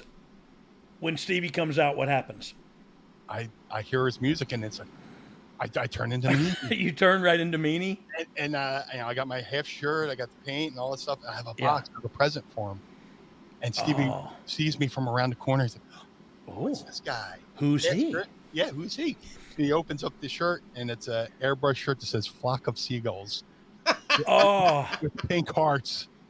And he hugs me and we just jump up and down like two guys who became the best of friends. I had plenty of activities. Did we just become Yeah. And I ran. Look, who doesn't love the Flock of Seagulls? Yeah. And he brings me over the rail. And in a lot of ways, that was very symbolic. Because if you watch a lot of those early ECW shows, I'm in the crowd as a fan.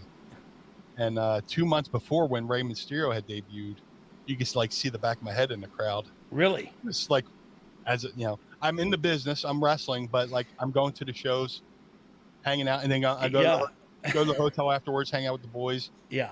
FaceTime, showing some face. Yeah, I get it. So I do it to this day. Yeah. Just to keep my job. But so now you've debuted at ECW. Yeah. So how was that? Like I was a fan of ECW because I loved Brian Lee, and when I watched or heard about it, he was always falling out of the rafters through like a stack of 8 tables, and so I was like, that sounds awesome. And So what was it like? And I realized the dressing rooms are dressing rooms, but that one seemed to have been special. Dude, and I have to say, I love Brian Lee. Yeah. There was a time where we were at the Lulu Temple in Plymouth Meeting, Pennsylvania, and Raven comes out. We come out with Raven. I'm Colonel Meanie as Colonel De Beers. And Stevie Richards is Baron Von Stevie, Baron Von Rash. He's got a bald wig on. I got the riding crop, this, that, and and we're doing, and Raven's sitting in the corner, Jake the Snake style. And we're doing our shtick. And I look over, and Raven's shoulders are just fucking bouncing up and down. And later in the locker room, Raven goes, Brian Lee leaned into me and went, man, they're fucking killing me, man. he just made Raven, crack in his shoulder. Yeah. Because Raven had to throw his hair over his face. Yeah. You just see him bouncing. Yeah. Brian Lee, Brian Lee was, man, what a great, and I've lost actual touch with Brian, but man, I gotta find him and touch base with him. Just a real funny guy. Like you didn't know came from a conversation with Brian Lee. You know what I mean? Yeah. He was a great guy. So anyway, that locker room. Yeah, he was the only guy I'd seen make Perry Saturn laugh, which was awesome. But that I can't even imagine Perry Saturn laughing. Right? Yeah, bad. They were doing a brawl, and they were in upstate New York, and Brian Lee and the fucking Eliminator, they were brawling into this bathroom, and there's a lady butt naked sitting in the sink. And Brian Lee's just they're reliving the story in the ECW the next night, and Brian Lee's going, why was she butt naked? And fucking Perry Saturn has tears coming down. I just want to know, why was she butt naked? It could have been, there's several other parts that she could have been. Yeah. Why was she butt naked? He didn't even realize half the time how funny he was. But what a great guy. That ECW, yes, that ECW locker room was awesome. Yeah. If I could describe it, it was one part Slapshot, one part Major League, and one part Rocky Horror Picture Show. Yeah. Just because, and the crowd was the Rocky Horror Picture Show. That's a great analogy, and I terrifying. I follow it to a T so far. Yeah, and dude, and it was just like my first night in there was awkward because I was new. Yeah, and I'm coming in with a half shirt and Daisy Dukes. I feel like Howard Stern. And you went back into the dressing room after that creative, like in character, a new character on the show, into the Lion's Den, right? Yeah, and guys are like looking at me like, what the fuck is this? This guy. Yeah, I love it. I felt like Howard Stern in Private Parts when he was dressed as Fart Man. Yeah. Stage, and Howard and Ozzy Osbourne goes, "What an asshole." As I'm slowly peeling off my half shirt. Yeah, your half shirt. Excuse me. My tight. This is my gear. Excuse me. Excuse me, Mr. Grunge and Mr. Flyboy. But it was awesome. And everybody take you in. The Dreamer took me in. Like a lot of guys recognized me. Like Taz recognized me. They had, we've worked before. Yeah, and Sabu vouched for me. Yeah. Dreamer knew me. Even after they fired him, he vouched for you. Yes. Well, here's I was doing a show with Mike Samples in Indiana, and this is like a time when Sabu was fired. I was like, hey man, can you try to get me ECW? He's like, well, I'm kind of on the outs now. I was like, yeah, there's nobody I can call that will answer. So I'm not the guy that needs to call him right now. Yeah, I'll try to have somebody else get me in. I'm sorry. The first time I realized I was being I felt like I was in, but I realized, in wrestling, everything's written in pencil because there's a eraser on the end of it. Yeah. And the first time I realized I was a part of the crew was Taz came up to me and asked me about my size for an ECW jacket. Oh, wow. Like they would get all the boys would get like they wanted to have this like all Japan feeling. Team. You see all the guys wearing the New Japan gear while they're in New Japan. Yeah. You want ECW gear. Yeah, that makes sense. He goes, hey brother, we're getting these jackets. What size are you? What do you want it to say? And then I was like, oh, I guess guess I'm in. Wow. You know? Yeah, that does feel good. Yeah, it was pretty cool. I man. mean, even though it came from still have Taz, jacket it to still this felt day, good. too. What's that? I'm I sorry. said, even though it came from Taz, it still felt good. Like, I'm just messing with him. So, man, it was so hot. Did y'all? And look, I was just caught up in not only my own drug addiction and alcoholism, but my own climb in this crazy industry, or marking time for sure. But so I was busy inside my head. Every time I saw it, man, the crowd was sold slap out, and I mean popping for crap. And it was, did you guys travel, and was it always like that? There's certain cities where the crowd was as good or better than Oh, wow. the arena crowd.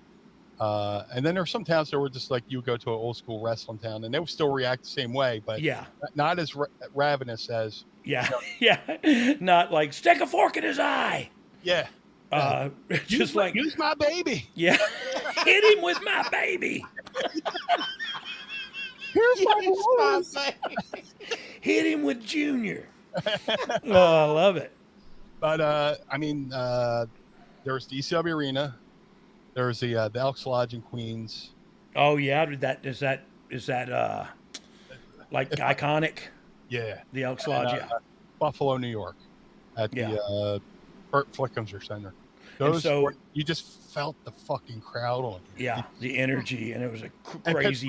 It's Pittsburgh. palpable. Pittsburgh was that way too. Yeah, the Monaca Dome. I call it the. It looked like a banana cream pie. The building, but yeah, sounds delicious. Get off the roof. So look, like I said, I just remember, man, holy mackerel, and so it was really cool. Like what I feel like we need to get into. Or do we just have him back, Casio, to talk about whatever we want? Yeah. I can talk forever, brother. Okay. Well, I don't want to. I'll just be honest with you. I'm just kidding. No, I'm not. But I love you, and I don't want to cut you off. I love you too, man. But so I feel like we're, in my mind, you've made it now. Yeah. Is that how you feel too? I'm only in the business a year and a half. I'm in one of the hottest companies in the world. In the world. You know, people would have crews from Japan come over and buy tickets to sit at the ECW Arena. You know, once a year we would have Cyber Slam conventions where fans would come up from all over the world and have Q&As with fans from all over the world. And people still travel to that building. To this day. I did it last year. I did a signing there. I'll never forget, me and Billy worked with the Dudleys, and I don't know who put it on. I don't know who we were working for at the time. I don't know why we were wrestling one another. But at the end of it, Bubba said, "Throw me a chair." And chairs came from everywhere. Yeah. And we were literally hiding under the ring, and it was the most crazy thing I ever felt. Yeah. But I only have a negative memory about it because they were throwing the chairs at me. You know what I mean? If I weren't in that position, it would have been one of the coolest things I'd ever seen, and it kind of still was. Like it was. It was. Hey, Road Dogg's really gained a lot of weight. How much weight has he gained? And every chair in the building came on cue. You know what I mean? It was like, oh, you guys have done this before. I'll be under here if you need me. And dude, trying to walk out of there, and I'm trying to paint the picture, was ice skating because it was layers deep of chairs around the ring. So you're literally going like, whoa, on every step. And it was just the most crazy thing I'd ever been a part of. And I hated it. You know what I mean? and that was my one tiptoe into the ECW world. But that building is forever earned a part in wrestling history. You know what I mean? And because, like you said, they had people paying to come watch y'all's show to go back over there and figure some stuff out. You know what I mean? Like it was an incredible time in the wrestling industry, and it was the precursor. I don't even know if this is true. I'm just saying it. It's my show. I can say it if I want to. It was like the Attitude Era. It felt like it was the putting your foot in the door of, hey man, this can be crazy. How crazy are you willing to go? You know what I mean? Like how crazy you're willing to get.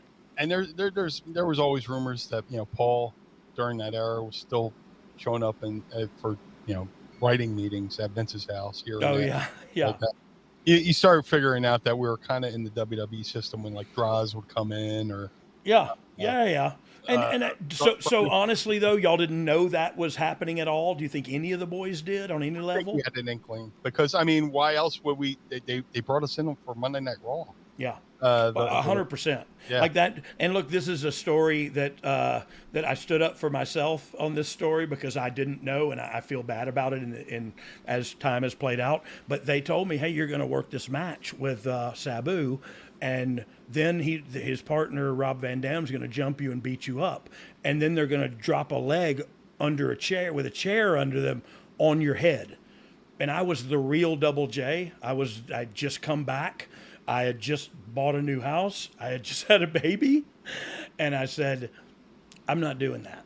Yeah. And it was, I don't tell this story often because I'm not proud of it, but I didn't know. I was like you. I didn't know you guys were under the umbrella. I didn't, and I remember telling Gerald Briscoe these exact words. They don't even play for our team. And You're going to have him come off the top rope and drop a chair on my head, and then they're going to go away and I'm going to stay here? Like, that doesn't make any sense to me. And so I said no, and then I ended up beating a Brooklyn Brawler in like 6 minutes on Sunday Night Heat or something. So it changed the whole thing. But like I feel bad about that because I just didn't know where I stood and where y'all stood at the time. And I thought, well, I either stand up for myself right now or I never do. You know what I mean? And it was, I don't know. I guess it worked. There was a time it was after WrestleMania 15 and we went to Germany or England or something. I still had like an ECW bag I was traveling with, pack my stuff and Billy goes, hey man, you don't work there anymore. And I was going, oh well, kind of paying for it. I didn't say anything. Yeah. Then you, Brian, go, I think that's a fine piece of civilian attire right there. Something like that. It was like another thing where like somebody was saying something to me, but you said something to Papa. So yeah. Well, I don't know if that's me being nice or me trying to be cool and funny or something. I don't know how. Like, you're not the first person that's told me, no, you were actually okay to me, because I just picture me being an a-hole because I don't remember. So I just go like, if I was a bad guy, I'm sorry. Now you've always been golden. Yeah, when I tell the story when Edge and Christian, I sat down to apologize to them for all my past behaviors. They said, you were always really cool. X-Pac was the dick. I just go, really? X-Pac? Like, that's crazy. Your Black is Earl moment where you just go back and apologize to people. Yeah, I have to make amends. I'm sorry. So you, how long were you in WWE? I had a contract for 2 years, and it was a TV contract. So what does that mean? You just went to TVs? Initially, I was supposed to go. They were expanding their television. I got signed basically. Well, they were going to bring me in initially before, and I got screwed up. But and then they called back, and they're starting Sunday Night Heat, and they needed more talent in the roster. Yeah. And Vince Russo, who I love, had the idea of me coming in and being a part of the roster, and that was my foray into the WWE. Where did you meet Russo? Before you'd met him in passing, or no? I met him in passing when ECW did the Invasion on Raw. Hello, how you doing? Yeah. And then it was like cloak and dagger. I'd come back from an indie booking, and there was a message on my machine from Al. Hey, Meanie, give me a call. All right. Hey, Al, what's up? Hey, Meanie, are you under contract with Paulie? I went, no, absolutely not. He's like, if there's an opportunity to, go to the WWE and join the job squad, would you do that? I was like, oh, well, absolutely. He's like, all right, I'll call you back. And within like a half hour, Bruce Pritchard called. And, all right, Bri, be down at the First Union Center then. First Union Center, 11 a.m. because it was a matinee show because there was a hockey game that night. That night, yeah. Yeah. And see you there. And it was surreal. I was like, holy shit, I'm going to WWE. And then I did the thing with my mom, my mom and grandma. But I was like, holy shit, I got to call ECW. So I call Paul, who is notorious for never answering. Yeah. You have reached. He didn't get back to me, but I got in touch with Dreamer. He's okay. You know, hey man, it's a great opportunity. You won't be the next Rock, but you'll have an opportunity. And I was like, You won't be the next one. Yeah. I mean, thanks for throwing that in. Thanks, appreciate your support. I appreciate your support, Tommy. And you can go keep the stool samples. Yeah. But then at the time I was tag teaming with Supernova, aka Mike Bucci, aka Simon Dean, and I called him. He was driving down to Florida because we drove everywhere, you know. Yeah. And I hadn't gotten travel at this time. They were kind of flying me, and I hadn't reached I hadn't got my flight for that show. So I called Nova. I was like, hey man, going to WWE. He's like, fucking A, man, do it.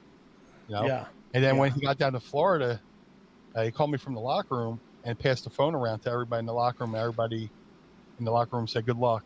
Oh, man. Yeah. Like Tommy Rich got on the phone. Alfonso got on the phone. Balls Mahoney got on the phone. Wow. Yeah. And they all wished me good luck. That's awesome, dude. And that's 2 years after Tommy Rich died. What? I'm just kidding. Where's No, I'm just kidding. But what a roster of people you got to talk to. So I'd say you were a part of the crew, right? Dude, that kind of meant more to me, it does anyway, than the crew jacket, you know? Yeah. Dude, every night I worked with Tracy Smothers and Tommy Rich and Little Guido, you know, EWO versus the FBI. Yeah. And it was a lesson every night. In life too, right? Yeah. Fucking Tommy Rich made my first blade. Oh, nice. Yeah. That's good. Yeah. We were feuding, and it was kind of getting, I didn't want to say stale, but I was like, hey, Paul, I know I'm a comedy guy, but what if, you know, we go to the ring and they just fucking lay us out and that would give like a couple extra months to the feud, maybe. He's like, I appreciate your willingness to do that for the FBI. So we did it, and yeah, I go, Tommy, I gotta make a play. He's like, come here, Meanie. He's like, come here. Yeah. Use this. Yeah. Here's what you do. You make the corner. And he did it. Grab my bong, baby. Hey, I'm gonna show them how to make a blade. He made a fucking dagger. I bet he did. Dustin Rhodes, always like, holy crap. Some of those guys just make literally a Chinese fighting star. Like, you're going to get it. On guard. Yeah. Yeah. Fucking, what do I do with this after I use it? Do I have to check this in with the police? Oh, Lord. I'm laying in the ring. I'm going to get my first color ever. I'm like this. And somebody took a bump and the blade went the ring. Yep. Oh, yeah. Yep. And that's so crazy. First time I did it, same exact thing, but Rotten Ron Starr. As soon as I went to go, he kicked me. Like really hard. And he was an old timer at that time, and I was a young guy coming up. And my dad was like, yeah, he probably was just getting you, you know. And he said, you get a chance to get him back. So I did. Anyway, it was, and I said, oh, I'm so sorry. I'm new at this. But yeah, kick the old bump on the thing or whatever. And it's like, that's not how I meant to do it. I did not mean to go so deep into my head that my medulla oblongata is visible. It was so bad, Sabu went, that's too much. Sabu pulled me aside. Like, Sabu was like this. No, he's hurt for real. Yeah. Oh, He waved that's he waved his funny. tie. I don't know where he got the tie from, but he waved his tie. I think it was What'd he actually say? Did he part of really his say that? part of his headwear. I think. I'm not sure. Oh, that's so funny. This industry is so funny, man. Like, so what are you? Where are you at now? Like you were at Yeah. WrestleMania, right? At WrestleMania 15, which I have a chair right there. Did you pull my foot or pull his foot or who was that? The deal was, I was supposed to pull your foot, and Oh, he Ryan- let me. I reversed the Irish whip. Ryan Shamrock was supposed to pull your foot, and Oh, that's got right. reversed, and she pulled Goldust. Schoolboy 1, 2, 3, and then that was the beginning and end with us and Ryan Shamrock. I'm like, because I was jealous that like I was in love with Goldust. Yeah, of course. And then the next night they had you and Goldust for the IC belt at the Meadowlands. Yeah. And I don't remember that one either. I bet it was horrible. I had to fight the ringside photographers to get in the spot and the position for my fucking spot. Like Bill after all the Asian press or just there. Yeah. And you guys were feeding towards them. You see me just fucking hip check Bill after him. Get out of the way. Out of the way after. That's okay. Whiskey Willie was hammered anyway. Yeah. What was the spot? Walk me through that. You got reversed and I hit you in the back with the IC belt. Into son of a bee sting. Yeah. Those will get you. They'll get you from behind. It's like Bradshaw got you. Yeah.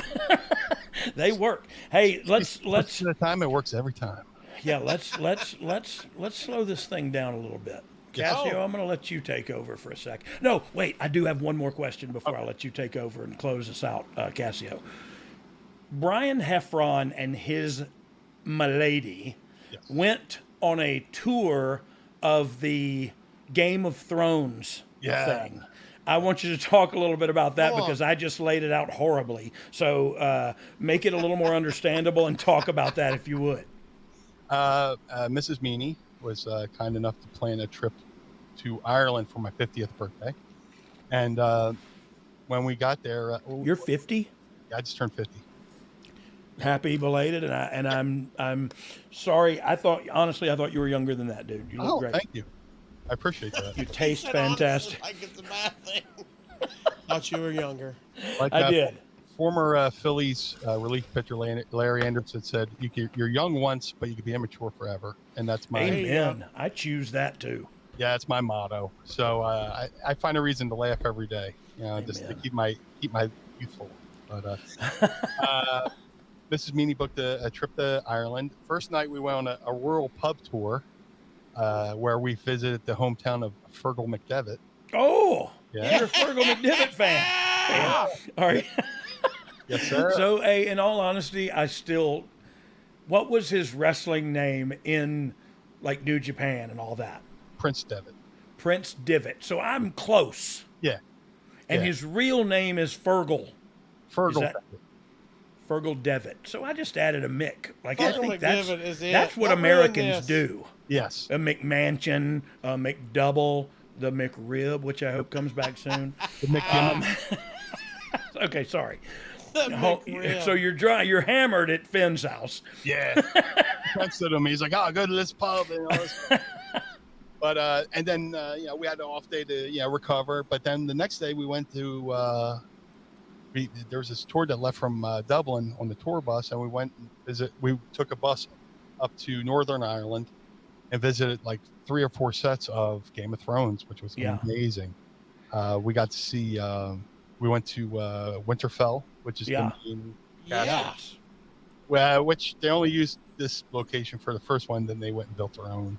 Yeah. We went to a couple castles. We went to the scene where they come across the dire wolves.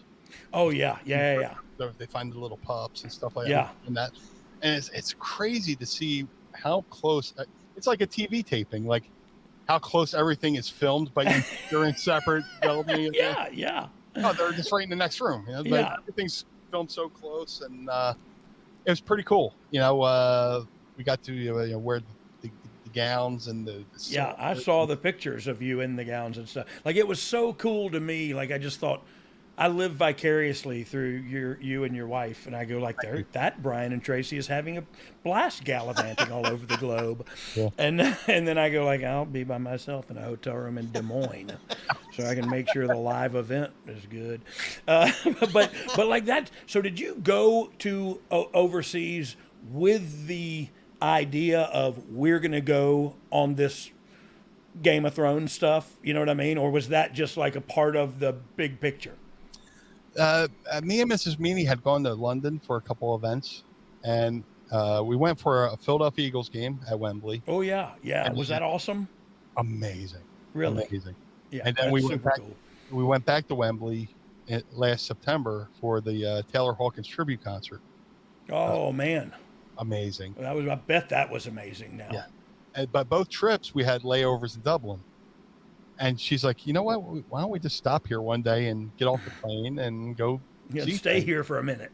Yeah. So I'm cheap, right? So like, I put like half here and hide the rest for myself. Yeah. Some fun money, and I'll hide stuff away. So, after, everything in COVID and stuff like that, like we hadn't done anything. So like we did the Taylor Hawkins thing and we still had some fun money left over. And my birthday was coming up. She's like, let's go to Ireland. I was like, all right. And I just done, that's so cool. I had just done the ancestry thing, and I found out I'm like 32% Irish. Yeah. 27% Scottish, part Welsh, and Swedish, something like that. So, definitely Euro. Yeah. So I found, and we want to go back because we want to go to the west side. That's where my grandmom's family's from. Oh, really? Yeah, from super cool. Donegal, Ireland. Donegal, Ireland. Yeah. From Donegal, Ireland. Oh, now I forgot your mother's name. I was going to say Leona. Leona. Yeah. Leona Heffron. My grandmom's maiden name is McBrarity, which is like super hardcore Irish. Oh, yeah. McBrarity. Anna McBrarity. It's Hannah McBrarity. I don't know how you roll your R's inside the word itself. It's hard. I have no tongue or lips. Can't really roll it. I can't. I have no tongue. I'm sorry. Can you say that one more time? My wife says my mouth looks like two slits. It just looks like I have a slit. I don't have a mouth. You called her a circus clown, so I think that's fair. Listen here, bozo.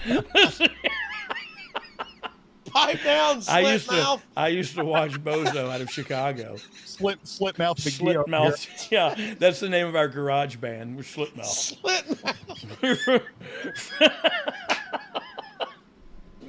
We're from Donegal, Ireland. Donegal. Split mouth. Oh, I love it. We were opening for the Atomic Punks when this kid farted broke down the show. Meanie, where are you at now? What are you doing? Like I said, I've lived vicariously through you on social media, and so I see you're out and about. But what do you do? Right now, my main focus is my podcast, Mind of the Meanie, which drops every Monday. Say that again. Mind of the Meanie. Mind of the Meanie. How about that? That's crazy enough to work. That'll actually be awesome. Mind of the Meanie. I love the alliteration as well. Thank you. It's some people tell me, man, you need to write a book or start a podcast because I just have stories. Great ones. Oh, thank you. You know what I mean? Honestly, you're a great storyteller, and and to tell you the truth, you ought to be doing these one-man shows like Takers do, and maybe you could open up for the Dead Man. I would love to do one of those where they inside the rope things over in Scotland. Oh yeah. I have no idea what you're talking about, but I said yeah. Yeah. That's my one. But so, we've been doing the podcast for 2 years, having a lot of fun. I've done some coaching. I have two students in the WWE with Matt Riddle and Damian Priest are two of my kids. Oh, maybe you heard of them, dog. I am familiar with their work. Yes. Huge fans of both of the human beings as well. Yes. Not just their talent and their I want to say like immeasurable ceiling, because I think they both have superstar status and champion face of the company kind of material inside of each of those kids. But yeah, they're great wrestlers and good human beings. So man, kudos to you. I did not know that. They have great stories too. I was coaching at the Monster Factory, and then life took over. Got injured and got sidetracked, but like I still go back and still help. I do the mental. Amen. Skull sessions. I'm not going to sit there and I'm not going to twist your arm because truth be told, if you don't know how to do that already, I don't know what I'm talking to you for. So with Riddle, it was just I'm sorry. With Riddle, it was just a matter of he's already a MMA fighter, a champion amateur wrestler, great athlete, right? I just had to we at the Monster Factory, me and Danny, we had to reprogram his motherboard towards pro wrestling. Where in UFC, if somebody sells, you fucking go in for the kill. Yeah. If somebody sells in pro wrestling, you gotta let it breathe a little. Give them time, man. Yeah. Let it marinate. Let me sell it. And Damien, the art here is to not hit me hard and let me sell it. The art in the other one is to hit me so hard that when I sell it, you attack. Like let's change those. I never even thought about it that way, especially from a selling vantage point. From that, looking at it from that perspective. Yeah, he's taught like if you show any sign of weakness, go in for the kill. Yeah, pounce. Here you have to teach yourself, hey man, you got to lay back, and that's something I learned from Dan Severn. I was his tackling dummy for his first UFC. Yeah. So let me ask you this: Where did Damian Priest come from? Damian had been wrestling for a little bit. Him and Monster Factory owner Danny Cage. Kind of broke in around the same time. Danny should get a lot of credit here too. Danny's had that thing for a long time, and he's been going. The Monster Factory is one of the only, I would argue, the best known wrestling school in America. And that's how I feel about it, as my opinion, I guess. But Danny Cage has been there for a long time under Larry for a long time, and then Danny. Monster Factory was originally founded by Nature Boy Buddy Rogers. Is that right? Nature Boy Buddy Rogers wanted Pretty Boy Larry Sharp to train his son to become a professional wrestler. Oh, so got it.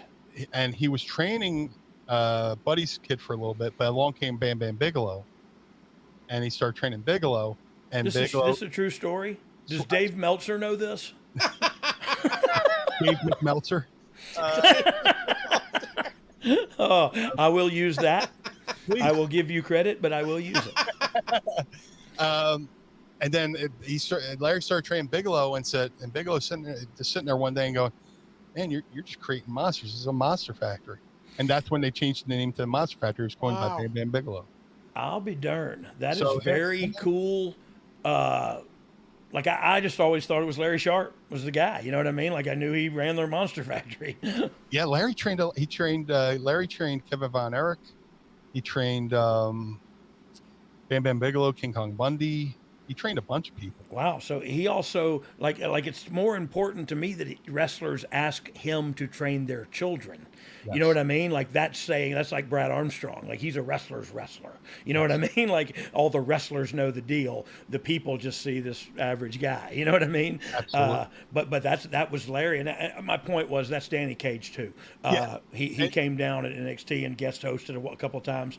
But yeah, so he gets a lot of credit there for that Monster Factory. And he deserves it. He actually, if you have Apple TV Plus, go in there. There's a show called Monster Factory, which follows Danny and a couple of the students of the Monster Factory learning to become professional wrestlers. Say the name of that again. It's on Apple TV Plus. Apple Plus, yeah. Monster Factory. Okay. It's 6 or 8 30-minute episodes, and it's a feel-good show. Yeah. Well, good. That's something I can watch on an airplane. I appreciate that. Yeah. So Casio, look, I could talk all night too, but let's take us out of here so my wife don't divorce me. One of us, we're gonna keep my Tracy around for a minute.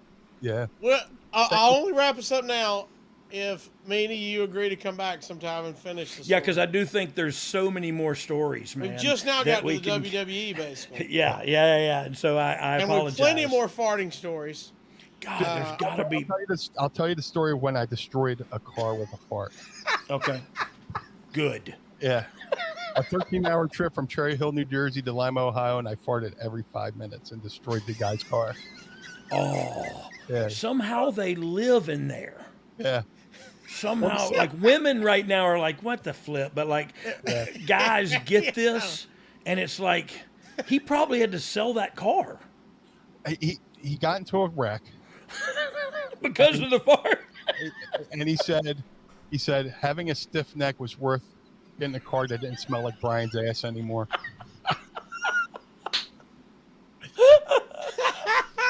I don't doubt that a bit. He said I don't doubt that a bit. The sun would hit the seat and the heat would make the fart come back. It rose from the dead. Yeah. It is like worse reverse. than it is worse than cigarette smoke. Yeah. He's got Undertaker farts. They sit up out of the seat. The dead man just sits up. Yeah. Oh, you thought I was gone? What you listening to? What Back on the radio? Yeah, I turned the radio station.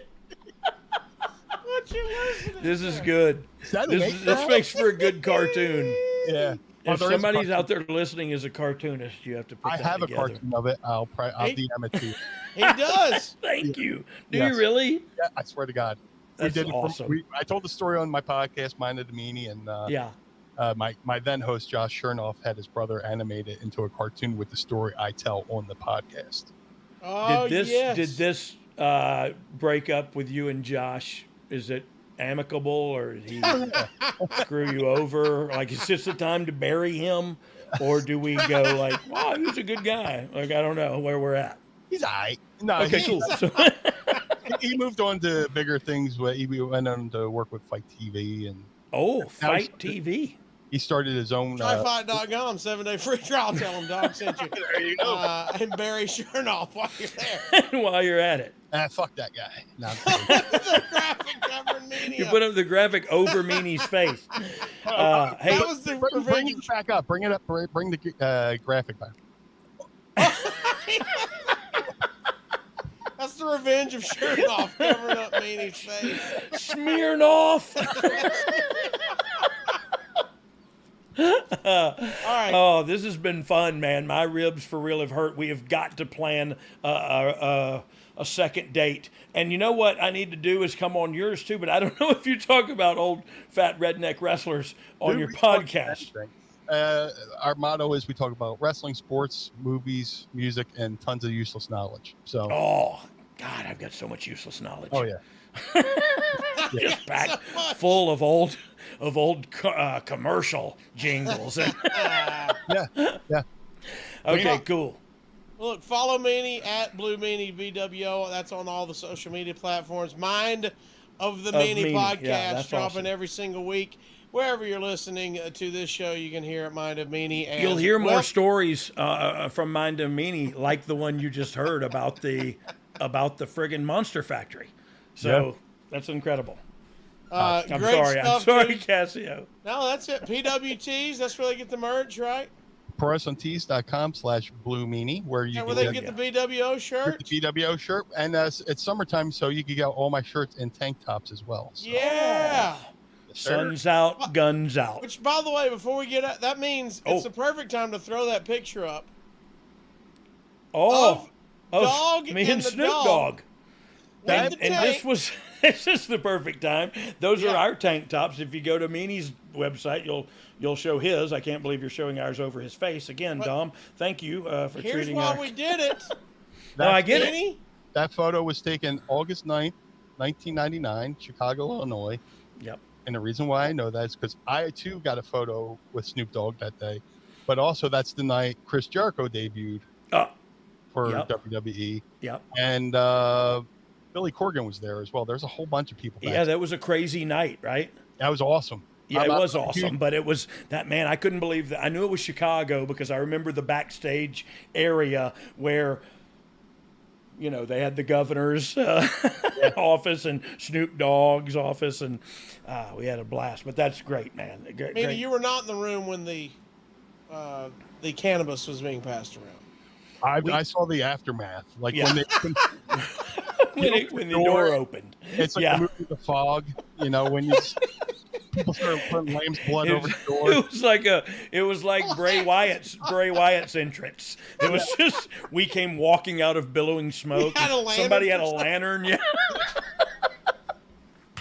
Oh, I'm a team Great player. stuff. Great stuff. That's my go- useless knowledge, you know. That's my useless knowledge. It's awesome because I would have never remembered the date, but I guess it does smell about 99. Yeah, and that's Mrs. Meanie's birthday too, so I can't forget that date. Oh, is it really? August 9th. Yeah. Happy early birthday. I'm sure I'll see it on social media and wish Yes, her you the will. day of. She loves you too. So Yeah, I love her as well. Well, we got an option here, dog.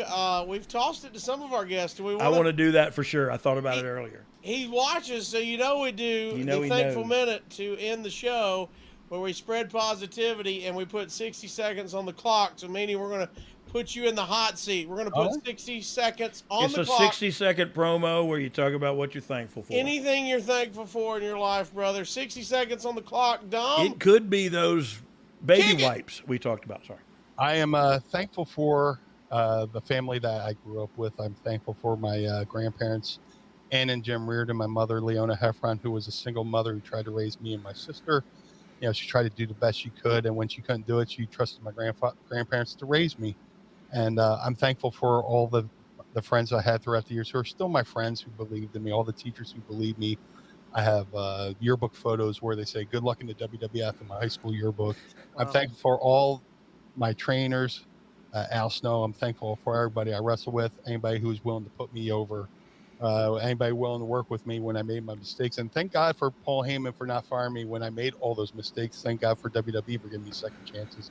And I'm most importantly grateful for the fans who still believe in me today in the year 2023, because without you, I'd just be a weird looking guy with blue hair, his shirt and Daisy Dukes wrestling in my underwear. And right on time, he kills it. That's a veteran move right there. And honestly, I look, I know they're all mine, and I don't know what I say half the time, but that was one of the best ones I've heard, man. It was all the stuff that, and look, sometimes I have to dumb my stuff down to me being a boy again, but that's all. When I think about it, what's a boy got to be thankful for, and you went down and listed every one of them, especially a boy who chased a dream, caught his dream by the tail, lived it, and kind of to your point, gets to continuously live it through these fans who have found us by way of computer and technology, and so our runs still live.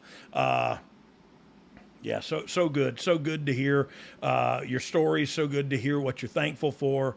I don't know how to say goodbye, but let's just say see you next time. And then, Casio, you do something where we actually go out officially, and we have 30 seconds to do that, starting right now, baby.